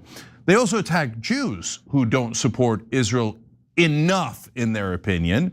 We've told you that there's been pro-Israel groups here pretending to fight anti-Semitism that have put together a list of self-hating Jews that they are targeting for destruction here in America. Those are in the thousands of names. In fact, the only groups that have names of Jews to be destroyed in this country are pro-Israel groups. That is insane, okay? Now, on top of that, not good enough. They're now attacking Holocaust survivors on behalf of Israel. No, this Zionism is an out of control cult, and they don't care about anyone else, including other Jews, and Holocaust survivors, if they're not sufficiently loyal to the Israeli ethno-state. Now, we do have one more moment that I wanted to share with you because rapists are bad, full stop. It doesn't matter what their identity is. If you are raping people, whether you be part of a Pakistani grooming gang, whether you be, I don't know, a part of any other group that's carrying out those types of crimes, you should be punished to the highest extent of the law. But you're about to hear Gad Saad essentially, I don't know, equivocate when it comes to which rapists are worse. Take a look. But I don't like the leap many take, including Robinson, that the whole problem is purely Muslim, purely Islam. It's a religion issue, because I just don't think that is true. Look, Jeffrey Epstein was Jewish. Harvey Weinstein is Jewish. But they didn't commit those crimes invoking specific tenets of Judaism to justify their debauchery.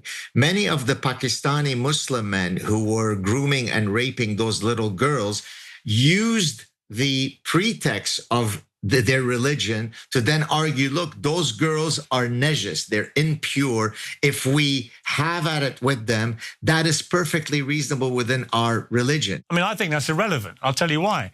Because as you know, the vast majority of Muslims do not interpret the Quran to mean that kind of stuff. And so I would say there's no difference. If you're a victim of Harvey Weinstein or Jeffrey Epstein or these appalling grooming gangs in the north of England, you're a victim. And it doesn't matter to me if they've used or invoked their interpretation of religious tracts, which many people of their own religion think the complete opposite. First of all, that whole framing by Gad Saad is so disgusting. Like, look, the Jewish rapists, though, they're a little bit more moral because they don't turn to religious doctrine to justify their rape. Okay, if you want to play this game, we could play this game. Because what has Israel been using to justify the endless slaughter that we've been seeing in the Middle East over the last 2.5, nearly 3 years? What have they been referencing? What is the Greater Israel Project, and why do they feel entitled to expanding their borders, which means ethnically cleansing people, displacing people, slaughtering innocent people? What do they point to? What is at the heart of the Greater Israel Project? And of course, you want to talk about rape. Do you want to talk about what's happening in Israeli prisons right now with Palestinian hostages? Because we could talk about that too, Gad. Yeah. Back to you, Cenk. Yeah, if this is what the Zionists have for what's considered an intellectual, oh boy, they've really lost the thread here. So let's first talk about the debate thing for a second, and then get into the heart of that argument they just got into. So he says, "Oh, I don't want to debate anyone because I can't convince anyone." Well, then what are you doing here, brother? Okay, so that doesn't make any sense. But the real reason, there is a reason why you might not want to debate someone. They're a bad faith actor. They're going to take clips out and try to go ha ha, and they're not going to have an honest conversation with you. That's possible, right? But that's not why he doesn't want to debate Gabor Maté, because he can't call him an anti-Semite without looking like a jackass. And Gabor Maté is a wonderfully moral Jewish person who's against the genocide and exposes Gad Saad for the monster, immoral, inhumane person that he is. So that's why he doesn't want to debate him. So now when you look at this thing that he's doing, this sophistry that he's doing, he says, well, look, when Jews commit crimes, that's okay, they're just as individuals. But when Muslims commit crimes, they're all guilty. That almost sounds like bigotry. Well, you say, oh, no, it's not bigotry. Oh, good, really? Can we flip it? What if someone said the exact opposite? When Muslims commit crimes, they're just doing it as individuals. But when Jews commit crimes, all Jews are guilty. That doesn't sound as good, right? Now wait, why doesn't it sound as good to someone like Gad Saad? Well, because he's a bigot and he thinks it's okay to smear all Muslims. Now, if you say it about Jews, of course, it's unacceptable, and I agree, it's totally unacceptable to say it about all Jews, all Muslims, all Christians. But he says he doesn't agree. The intellectual says, no, you get to be bigoted against Muslims. Now, let's take the heart of that argument, but what if he was right? Well, you all know, I mean, we've seen different Muslim individuals do terrible things throughout our lifetimes, right? And if you put it all together, you take the grooming gangs, the terrorists, etc., that have hit the West, and you take that as a percentage of the 1.6 billion Muslims in the world, it is a microscopic number. A couple hundred people versus 1.6 people. Hey, you want to say maybe it's a couple of thousand people if you have a broader category? A couple of thousand people versus 1.6 billion, a microscopic percentage. On the other hand, there is a country filled with religious lunatics and who believe in violence to get what they think God has promised them. That country is Israel, filled to the rim with religious lunatics who think that God told them 3,000 years ago. How would they know? No, God told me, Yahweh told me that I have to take that land. It was promised to me. Well, how are you going to take land that somebody else is on? Well, you murder them and then you take their land. Oh, gee, what did Israel just do? Even if you leave aside the history of 48, 67, etc. Now we're talking about today. We saw it with our own eyes. Today, Netanyahu bragged about how they now have conquered 70% of Gaza and they're keeping it. See, it was never about self-defense. It was about the religious lunatic idea of greater Israel, that God had promised them most of the Middle East, and they have to kill all the Muslims and Christians on there. Now, does every Jewish person believe that? Absolutely not. In fact, Gabor Maté, he doesn't want to debate him because there's a ton of wonderful Jewish people who don't believe that at all, okay? Does everyone in Israel believe that? No. But does a huge percentage, including all the settlers, believe that? Yes. And per capita, which country has the most religious lunatics? Not close. That are willing and actually do the violence to kill people in other religions to take their land. Not close. That is Israel by a landslide. And in order to distract you from that clear fact, what do? Squirrel, Muslim. The grooming gangs, well, to be fair, that happened just last week, right? No, that happened years ago. So why are we talking about the grooming gangs now? Because a pro-Israel legislator wrote a fake report going, oh, I think blah, blah, blah, blah, blah, and this is very important. Hey, British media, do as you're told. Everyone talk about this and blame all Muslims. If you blame all Muslims, all Jews in any category like that, you are by definition a bigot.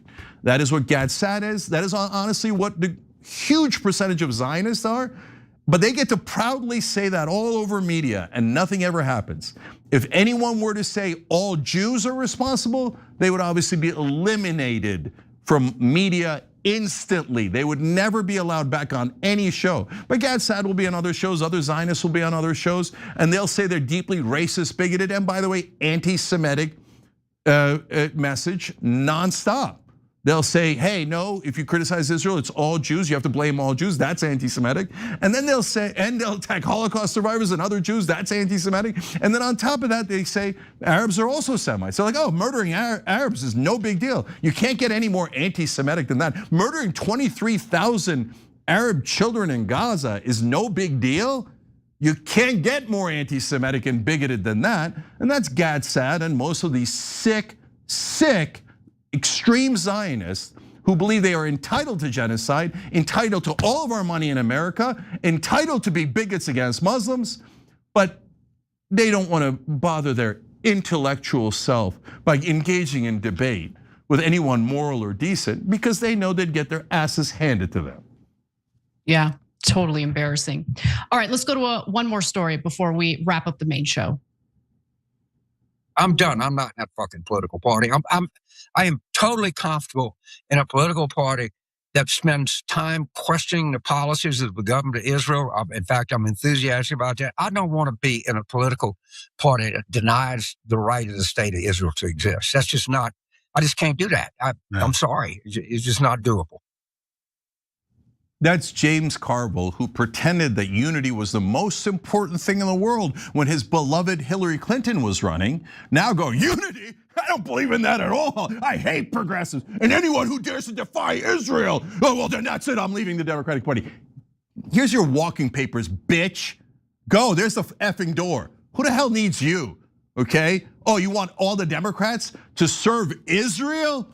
When 80% of Democratic voters have an unfavorable opinion of Israel. Haven't you kissed Israel's ass enough throughout your career, James? That on your last legs, you're out here going pimping for Israel, trying to destroy the Democratic Party and being against 8 out of 10 Democrats because they hurt your beloved Israel's feelings. And by the way, lying on top. That's just me getting warmed up. Anna, tell us more about this. Well, I was just going to toss to the next video so you can get a better understanding of what set him off, but that's definitely going to set you off. So you know what? Let's have fun. Let's go to the next video. She has attacked interracial relationships in the American flag. Lady, I ain't in the same party as you. I'm sorry. I just not. And I actually do think it's time for Democrats to talk the S word, schism. I really do. Everybody's always said, no, we're coalition, we're a big tent. And there's just some that I can't be in the same tent with. Well, young Democrats are not interested in supporting candidates who have taken money from the Israel lobby or who defend Israel's actions in the Middle East. In fact, young Americans, both in the Democratic Party and Republican Party, would like to decouple from Israel, and they really don't care about whether or not Israel exists. And that's not just me saying it, it's based on the polling. And that makes James Carville lose his mind. Now, he is furious over the results of the New York elections where the Zoran Mamdani endorsed candidates beat out Democratic incumbents in the primaries. But he should ask himself why these candidates who he thinks are too extreme and do in some cases hold positions that I might disagree with, why would they win so easily in the primaries? And the reason why is because we've had enough. We'd like to live in a sovereign country, James. We would like to see our tax dollars benefit our country, James. I don't give a damn about Israel. In fact, Israel's relationship with the United States is a stain on our country. And just because you don't realize it, because you happen to be part of a generation that was brainwashed like crazy about how wonderful Israel is, doesn't mean that everyone else is brain dead. Okay, young people know what's going on, and we can't wait to get all these corrupt, disgusting, pro-Israel Democrats out of office, and it will happen. Yeah, so let's break it down a little bit more. So is it that we agree with everything that Chevalier says? That's one of the women who won in these races. Like, for example, the interracial marriage stuff. No, I don't agree with that at all. Do I even agree with everything Mamdani says? No, I've told you I don't believe in rent control, and there's plenty of policy disagreements. But do I like that they won? Well, first of all, it's not my business because it's the voters' business.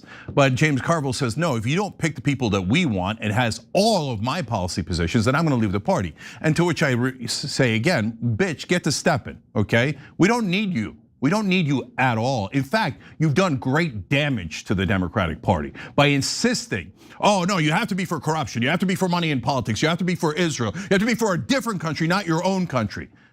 Well, it's the corruption, stupid. Maybe that's a phrase you might remember.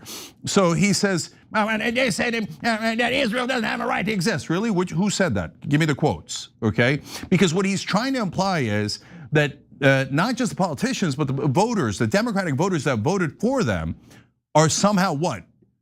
Because the unspoken part is they want to murder everyone in Israel. No, that's not what they're saying at all. You monsters, you liars. Okay, the people being murdered are not the Israelis, it's the Palestinians and the Lebanese and the Iranians, which Israel has attacked over and over and over again. But a genocide of Arabs doesn't bother James Carville at all. You know why?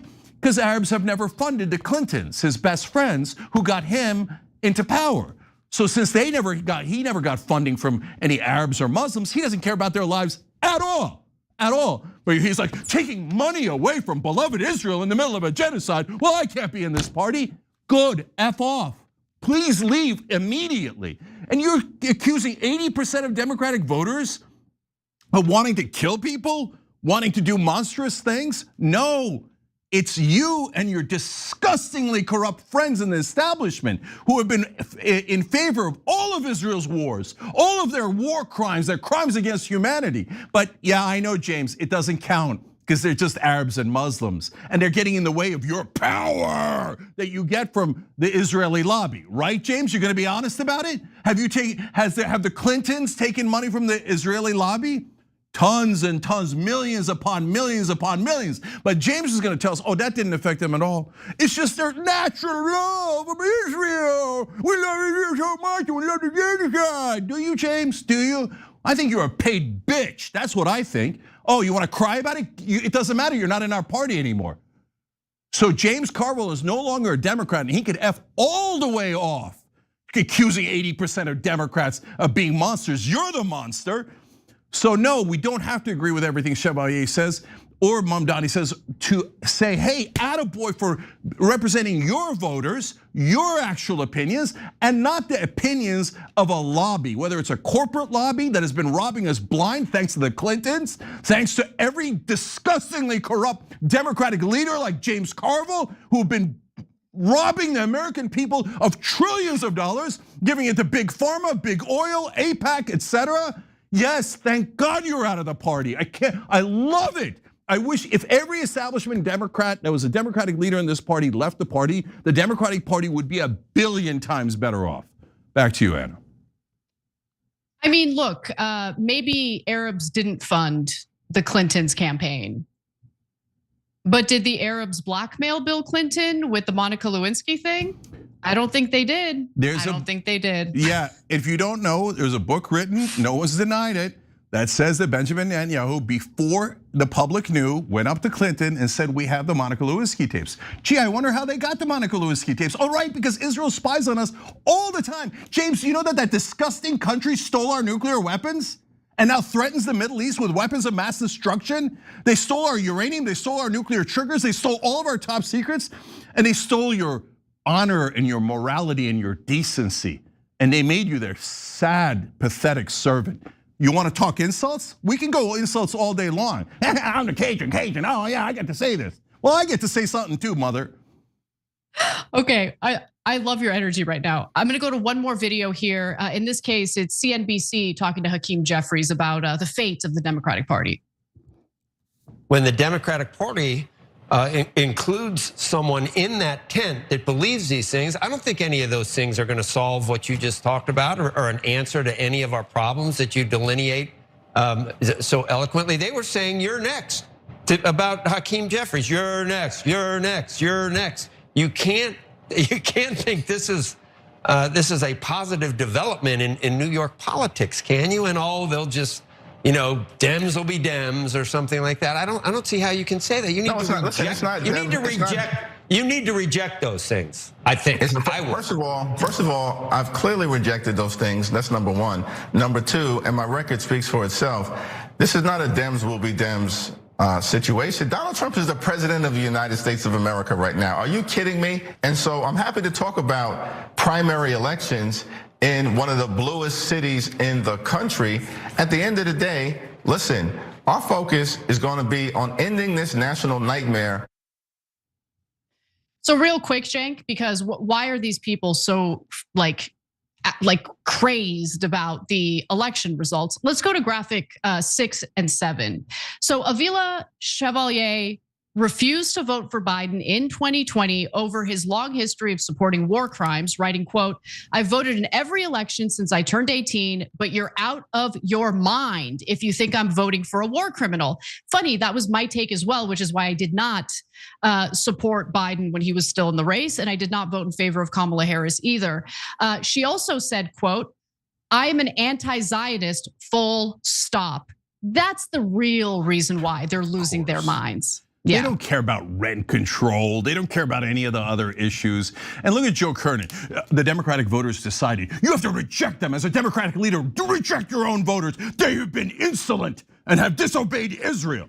And Hakeem Jefferson said, well, that's not the issue. Obviously, I reject them. I'd like to do a distraction about Trump, though. You reject them. I thought you cared about your colleagues. They're going to be your colleagues. There was a very blue districts. By the way, they're calling everything anti-Semitic, right? Do you know that District 10 in New York, the one that Brad Lander beat Daniel Goldman in by over 30 points, is one of the top 3 most Jewish districts in the whole country, highest percentage of Jewish Americans. So that district voted against Dan Goldman. But all these liars on television, these lying politicians and their pundits are going out there and going, oh yeah, they're anti-Semites. Totally made up. Okay. Lander's Jewish. Lander's Jewish. Lander is Jewish. I know Ben Shapiro literally said he's Jewish in name only, but he's not adequate enough to be considered a Jew because he doesn't support Israel. That's because Zionists are deep anti-Semites against Jews who aren't radical Zionists who love genocide. All of the decent, wonderful, moral Jews in this country are called not Jewish enough by disgusting radical Zionists like Ben Shapiro and probably James Carville. And he says, you can't think this is a positive development in New York politics. You know why Joe Kernan's saying that? Because he's so hurt by the idea that they would lose power. How could us, the powerful, lose power to these voters? Hakeem, you must reject the voters. And of course, Hakeem does. He rejects his own voters because the great lobby of Israel has demanded it. So these are the sick people that are still in charge of our country, but they're a little worried, not for much longer. And that's why you're seeing the panic in their eyes like that. Oh no, you must serve the lobbies and the donors in Israel. How could you not? I've been true. So good. All of you, like the tiny percentage who want to serve a genocide-loving country like Israel, get out of the Democratic Party. I guarantee you we will win till the cows come home. We will win so much because the great majority of the country is on our side. And they're on our side not because they're anti-Semites, but the exact opposite. Because they are wonderful, decent, moral people who are against these nonstop wars and these genocides brought to you definitively by the Israeli lobby that owns bitches like James Carville. All right. We got to go. We've got an interview next. Go ahead, Cenk. Yeah, the Los Angeles District Attorney, Nathan Hochman, is here. We're going to come up with a completely different interview about a completely different subject. So stay right here. We'll be right back. I'm humping this thing like a young dog on old furniture.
Welcome back to TYT. Cenk Uygur, Anna Kasparian with you guys. We've got a different, interesting interview for you guys. We're going to go a little locally here. We're going to talk to Nathan Hochman. He's the district attorney of Los Angeles County. We had a huge set of issues back in the day that we talked about on the Young Turks related to rising crime in the big cities. So we really wanted to go back and revisit that. Nathan, thanks for joining us. Really appreciate it. My pleasure. Yeah. So wanted to ask you, let me start with this kind of broader question. So in 2019 to 2023, there was a spike in crime in the big cities. And since then, 24, 25, 26, crime has come down. So what's your sense of why crime went up in the first place in those places and why it's starting to come down? So I'll focus on Los Angeles County because I have to know more about that than probably some of the other big cities. And in Los Angeles County, what you had was a situation of a district attorney. District attorney, just so you know, is in charge of all the felony prosecutions in LA County, all the misdemeanors in 77 out of 88 different cities across LA County and 125 unincorporated areas, and all the juvenile cases. Grand total, 150,000 criminal cases. It's the largest local prosecuting office in the United States. So what happened is in basically 2020, a different district attorney got elected, George Gascon. He came in on his first day, first hour in office, issued 9 special directives that basically said that there were certain crimes and certain criminals that the DA's office would not prosecute no matter what the facts of the law were. And so what happened is that people over the ensuing years started to figure that out. So if you were a juvenile under 18, and you went ahead and stole just under $950, which is a misdemeanor amount, the DA's office said up front, you will not be criminally prosecuted, and you weren't. If you were a gang member involved in violent actions, killings, murders, whatnot, and you did it as part of your gang affiliation for over 30 years in California, they had something called the gang enhancement. It said basically if you did that as part of a gang, you're gonna get additional years in jail or prison, and it was working. Gang activity and participation was on the downslope before Gascon came in and eliminated all these enhancements. Now, I understood why he eliminated it. He thought that they disproportionately fell on African Americans and Latinos. The problem is the gangs that were watching this saw an opportunity and started to grow and started to expand. Then they went ahead and started giving the guns to the 16 and 17-year-olds because Gascon said publicly he was never going to try them as adults, no matter how many people they ended up killing as part of the gang activity. So you had a spike in juveniles actually having the guns and committing these crimes. So when I came in, just to give you an idea, as I said very publicly, I'm not going to replace a political ideology that he called decarceration with one called mass incarceration. I said political ideologies don't work. What we need to do is go back to, and I described it as a hard work middle, or just for short, a hard middle. And basically it looks at each case individually, the individual defendant and the crime committed, the impact on the victim, and even the individual defendant's background to determine what the true or who the true threats are to our public safety, and unfortunately need to be behind bars, and also importantly the ones that aren't. First-time nonviolent offenders still have to be held accountable and pay their debt back to society for violating society's laws, but that's where non-prison alternatives come into play. Whether it's restitution, pay it back, community service, or if you have a serious drug addiction that got you to do the crime, we'll give you a choice. You can go to jail, or you can do an 18-month rehab program that if you succeed one day at a time, will give you a certificate and dismiss the crime from your record. This was the hard middle approach that I brought in December of 2024, and so far so good. The statistics show that, again, we're on a downslope in all the major criminal categories. And as importantly, anecdotally, when I go around this ginormous county of 4,000 square miles, people understand that there's a sort of a feeling of accountability. And again, hopefully it's smart accountability based on common sense, but no longer are we going to say up front that if you commit certain crimes, you're never going to be prosecuted. Right, and crime also disproportionately affects Black and Latino communities as well. So bringing justice on those crimes makes sense. I think that it's not, my sense of it is not just that I think there are other factors involved because it's also nationwide, but we'll come back to that. I want to let Anna jump in here. Yeah, it's a good point to bring up the nationwide crime spike because it was nationwide. And to your point, there is a decrease in some of the serious crimes. So let's go to graphic 1 here. It's about homicides in particular. So great news. There was a very brief spike in homicides, but that has come down since you've been elected as district attorney. So you look at this chart, and in 2025, we had 173 homicides, which is still a lot. However, that spike in 2021, we had 402 homicides. So we're seeing a downward trend that is very, very positive. When it comes to vehicle thefts, something that was really big during the COVID era, it's clear that car thefts are also going down. I mean, just look at that massive drop in 2025. We went from 24,631 car thefts or vehicle thefts in 2024, and then drops down to 12,757 in 2025. So that's really great news. But when you look at polling or when you talk to Angelenos about how they feel, right? That's very different from what the numbers bear out. And I genuinely think the reason why there's this disconnect is because there is disorder that's easily visible by Angelenos that isn't quite considered crime for whatever reason, right? So it could be the open use of hard drugs in public spaces. There were 3 people using fentanyl on the corner of where I live just this morning as kids were walking around. And I think that's a problem, not because I want to criminalize people who might have an addiction, but because we were all under the impression that if we have a more legalized approach, we're at least going to regulate so people who don't want to see that, they don't want their kids to see that, don't have to deal with it. But we are dealing with it. We're dealing with it every single day. And I wanted to get your thoughts on that. I actually fully agree with you that the statistics tell one story, but if someone is robbed, if someone had their business broken into, their house broken into, they're 100% a victim. They don't care that the numbers were generally going down. And so what I do is I said, look, we prioritized 6 areas that were the most topical areas as I talked to people, for which their public safety was being affected. It was residential burglaries, organized retail theft, fentanyl poisoning, and I use that word on purpose, homeless crime, hate crimes, and human trafficking. It's quite a nice list. I had to add wildfire-related crimes to that back in January of 2025. And what we've done is, again, we've released, or we've gone back to the idea that we tell law enforcement, bring us cases based on evidence and the law. I'm not going to politically judge any case before it comes to us, and we'll give a fair shot to those cases.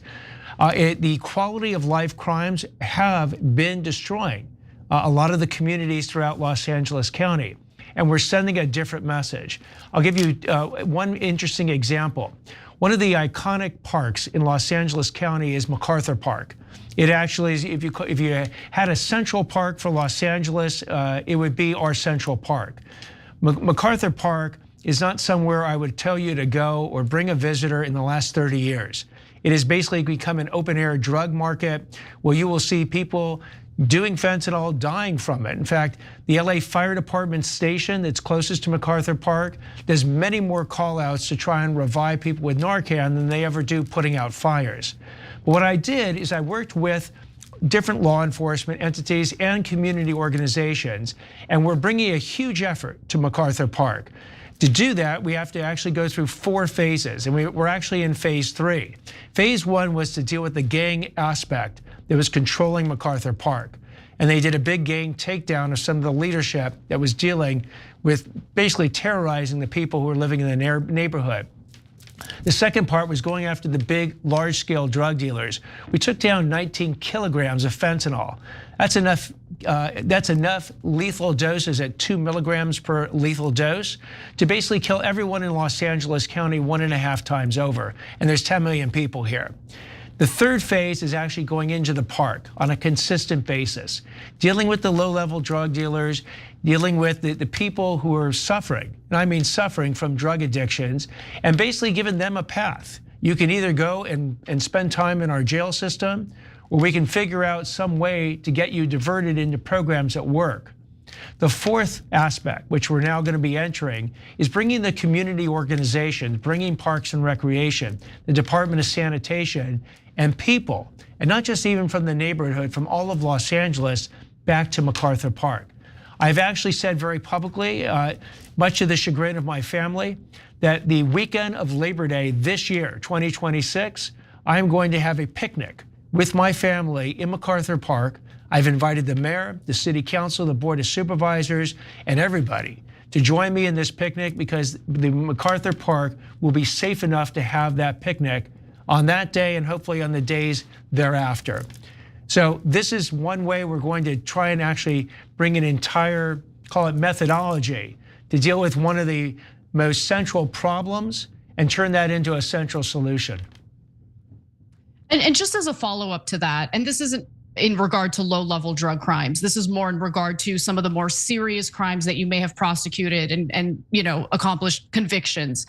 There has been a lot of complaints about people who are given sentences, they're convicted, they're given sentences, and then they don't actually carry out their full sentence, not even close. They barely serve a fraction and then they're released.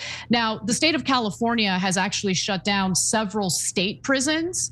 And the idea was, well, these state prisons are terrible, so we're gonna go ahead and move all of these inmates to a county level. But some of these counties have prisons that are too full. And so the counties have no choice but to do early release as a result.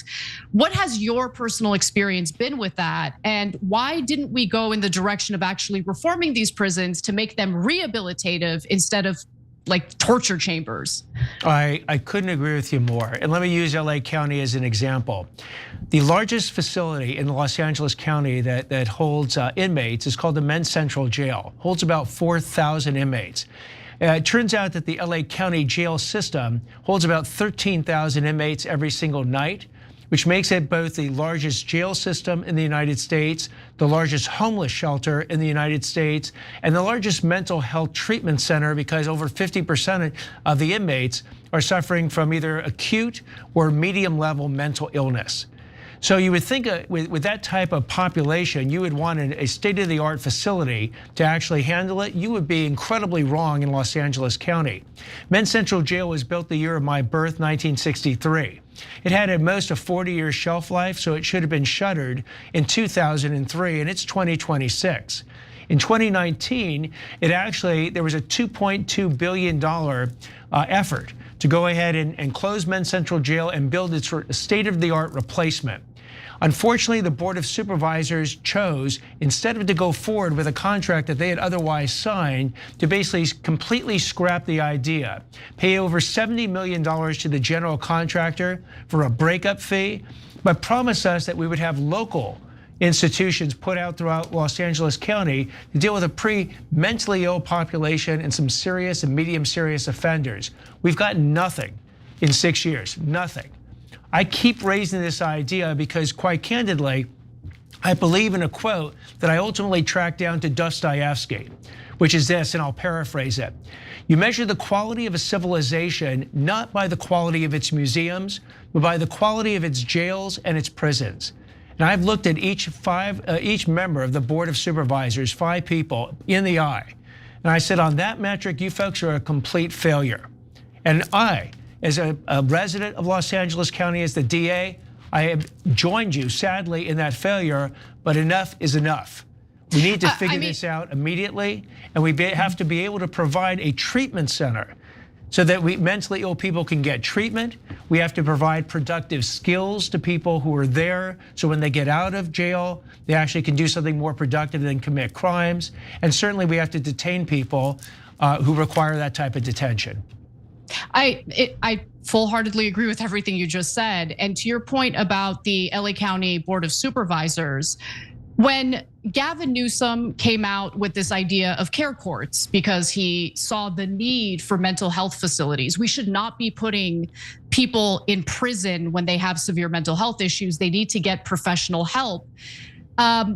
it appears that the LA County supervisors didn't want to provide. They keep putting it off. Essentially, they don't want to provide the funding for it, which is pretty infuriating because we are a pretty wealthy state. LA is a very wealthy tax base. It's not like we're limited in our resources, but it does appear as though our resources keep getting directed to some of these nonprofits, which later, when audits are done, are found to have either squandered the money or stolen the money. And so my question to you is, have you looked into, or are you doing any investigation into some of these nonprofits? Oh, absolutely. We brought a pretty-major case recently against one of the nonprofits, an over $20 million fraud case. The federal government has brought 2 additional cases very recently for a grand total of now $60 million being ripped off. In this case, it was the homeless funds that were provided. There's a report that came out about a year plus ago that identified $2.3 billion in LA County that has either been mismanaged or defrauded. And we are investigating a whole number of the nonprofit organizations that got that money. And to your point about the care courts, here's the problem with the care courts. The care courts on paper started out as a great idea, but they have to have this additional element, an involuntary commitment of an individual suffering from serious mental illness after they get full due process, where a court has the ability to do that. What we had with the care courts is they got rid of that power of the court. And they said only if the individual agrees to go into these treatment facilities will the individual then have to do it. Turns out the people with serious mental illness aren't agreeing to go into effectively locked facilities where they can't get out. And the judges have been stripped of the power in a care court to make an involuntary commitment for their own safety and the safety of others. So you have a whole system that Gavin Newsom touted as a potential solution to the mentally ill throughout the state that has been, quite candidly, a failure. Also, he didn't provide the necessary funds to build the mental treatment facilities, both in Los Angeles County and, for that matter, the other 57 counties in California, that would have actually been able to house this population, even if judges were able to commit these people to these treatment centers. So, Nathan, I want to pick up on that mental health issue, right? So, the political system now is so warped that you can't really quite tell what's left wing or right wing anymore. And some on the left believe that you should not have involuntary commitment, which to me is more of a libertarian position. It's a little mind bending, right? They have the freedom to be mentally ill in our streets, but that doesn't help them either, right? So, what do you think should be done in terms of involuntary commitment?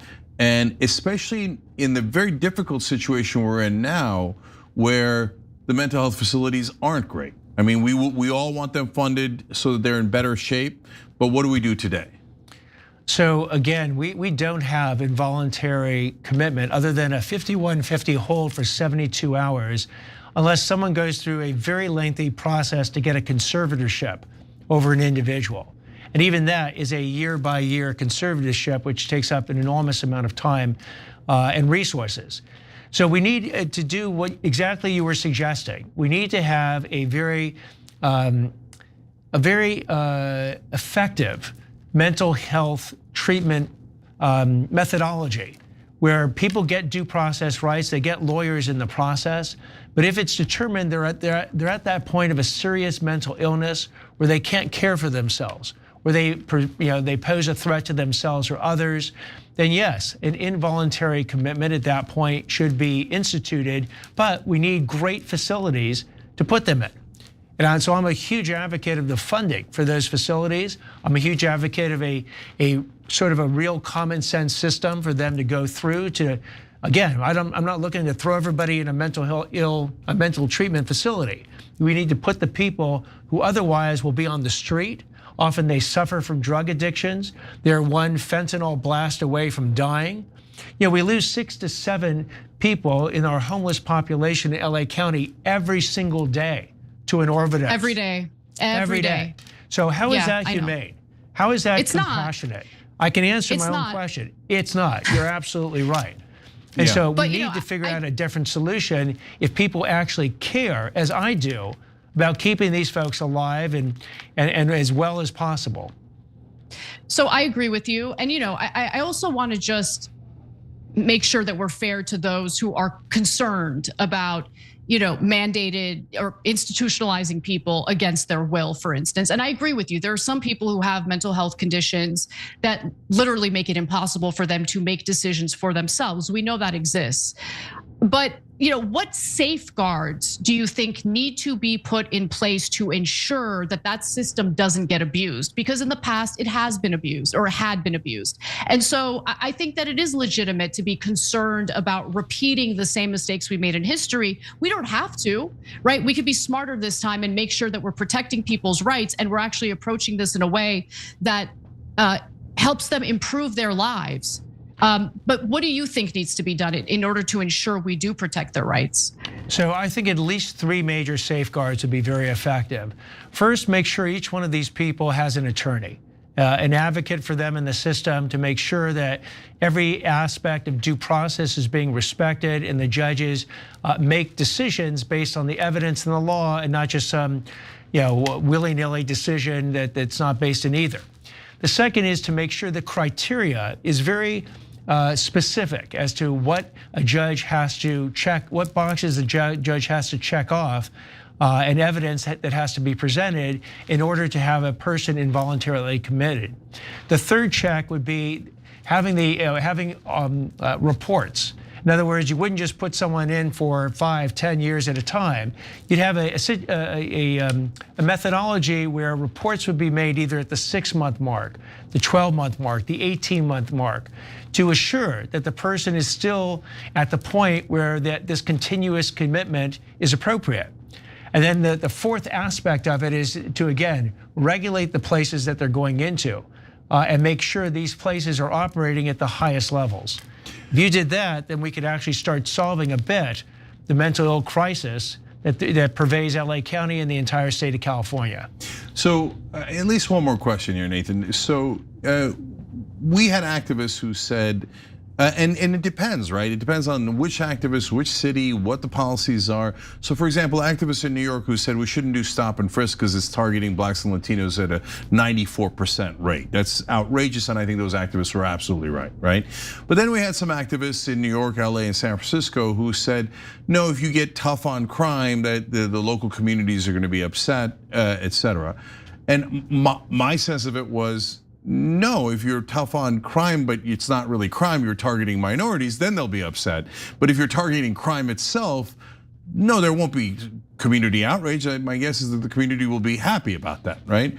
So what has been the reaction since you've taken office so far from the community? Yeah, so the reaction, I go around to all the different communities, has been, look, we want police. We want actually good police. We want people making sure that our streets are safe, our houses are safe, our businesses are safe. We want them to do it very fairly, not in any way in a discriminatory, a biased, or an illegal way, but we want really good police, well-trained police, and we want them in our communities. In fact, it's often viewed as discriminatory if the good police end up in some other communities and don't end up in their communities. And what I have found, and the message I also have taken out to the public, is that my goal is not to fill the prisons to the breaking point. I have said very publicly, if that is a failure of the criminal justice system. So the effective measure is, can I deter criminals from committing the crimes in the first place, thus saving a whole lot of victims in the process? And the way you deter criminals is that you engage in very consistent, fair, balanced prosecution. You do this crime, here are the consequences you will suffer, so don't do it. And then when people do the crime, we don't pretend that they didn't do it. We give them the consequences that we announced up front they would suffer, proportional to both them and the crime they've committed. And then you do it over and over again. You're almost boring and consistent. But boring and consistent in the world of public safety is actually a good thing. All right, Nathan Hochman, District Attorney of Los Angeles County. We appreciate you coming in and taking these questions. Thanks for doing it. My pleasure. Thank you very much. Thank you. All right, thank you, Anna, as well. That's all we have for you guys tonight. Go enjoy some of the World Cup games. We'll see you tomorrow.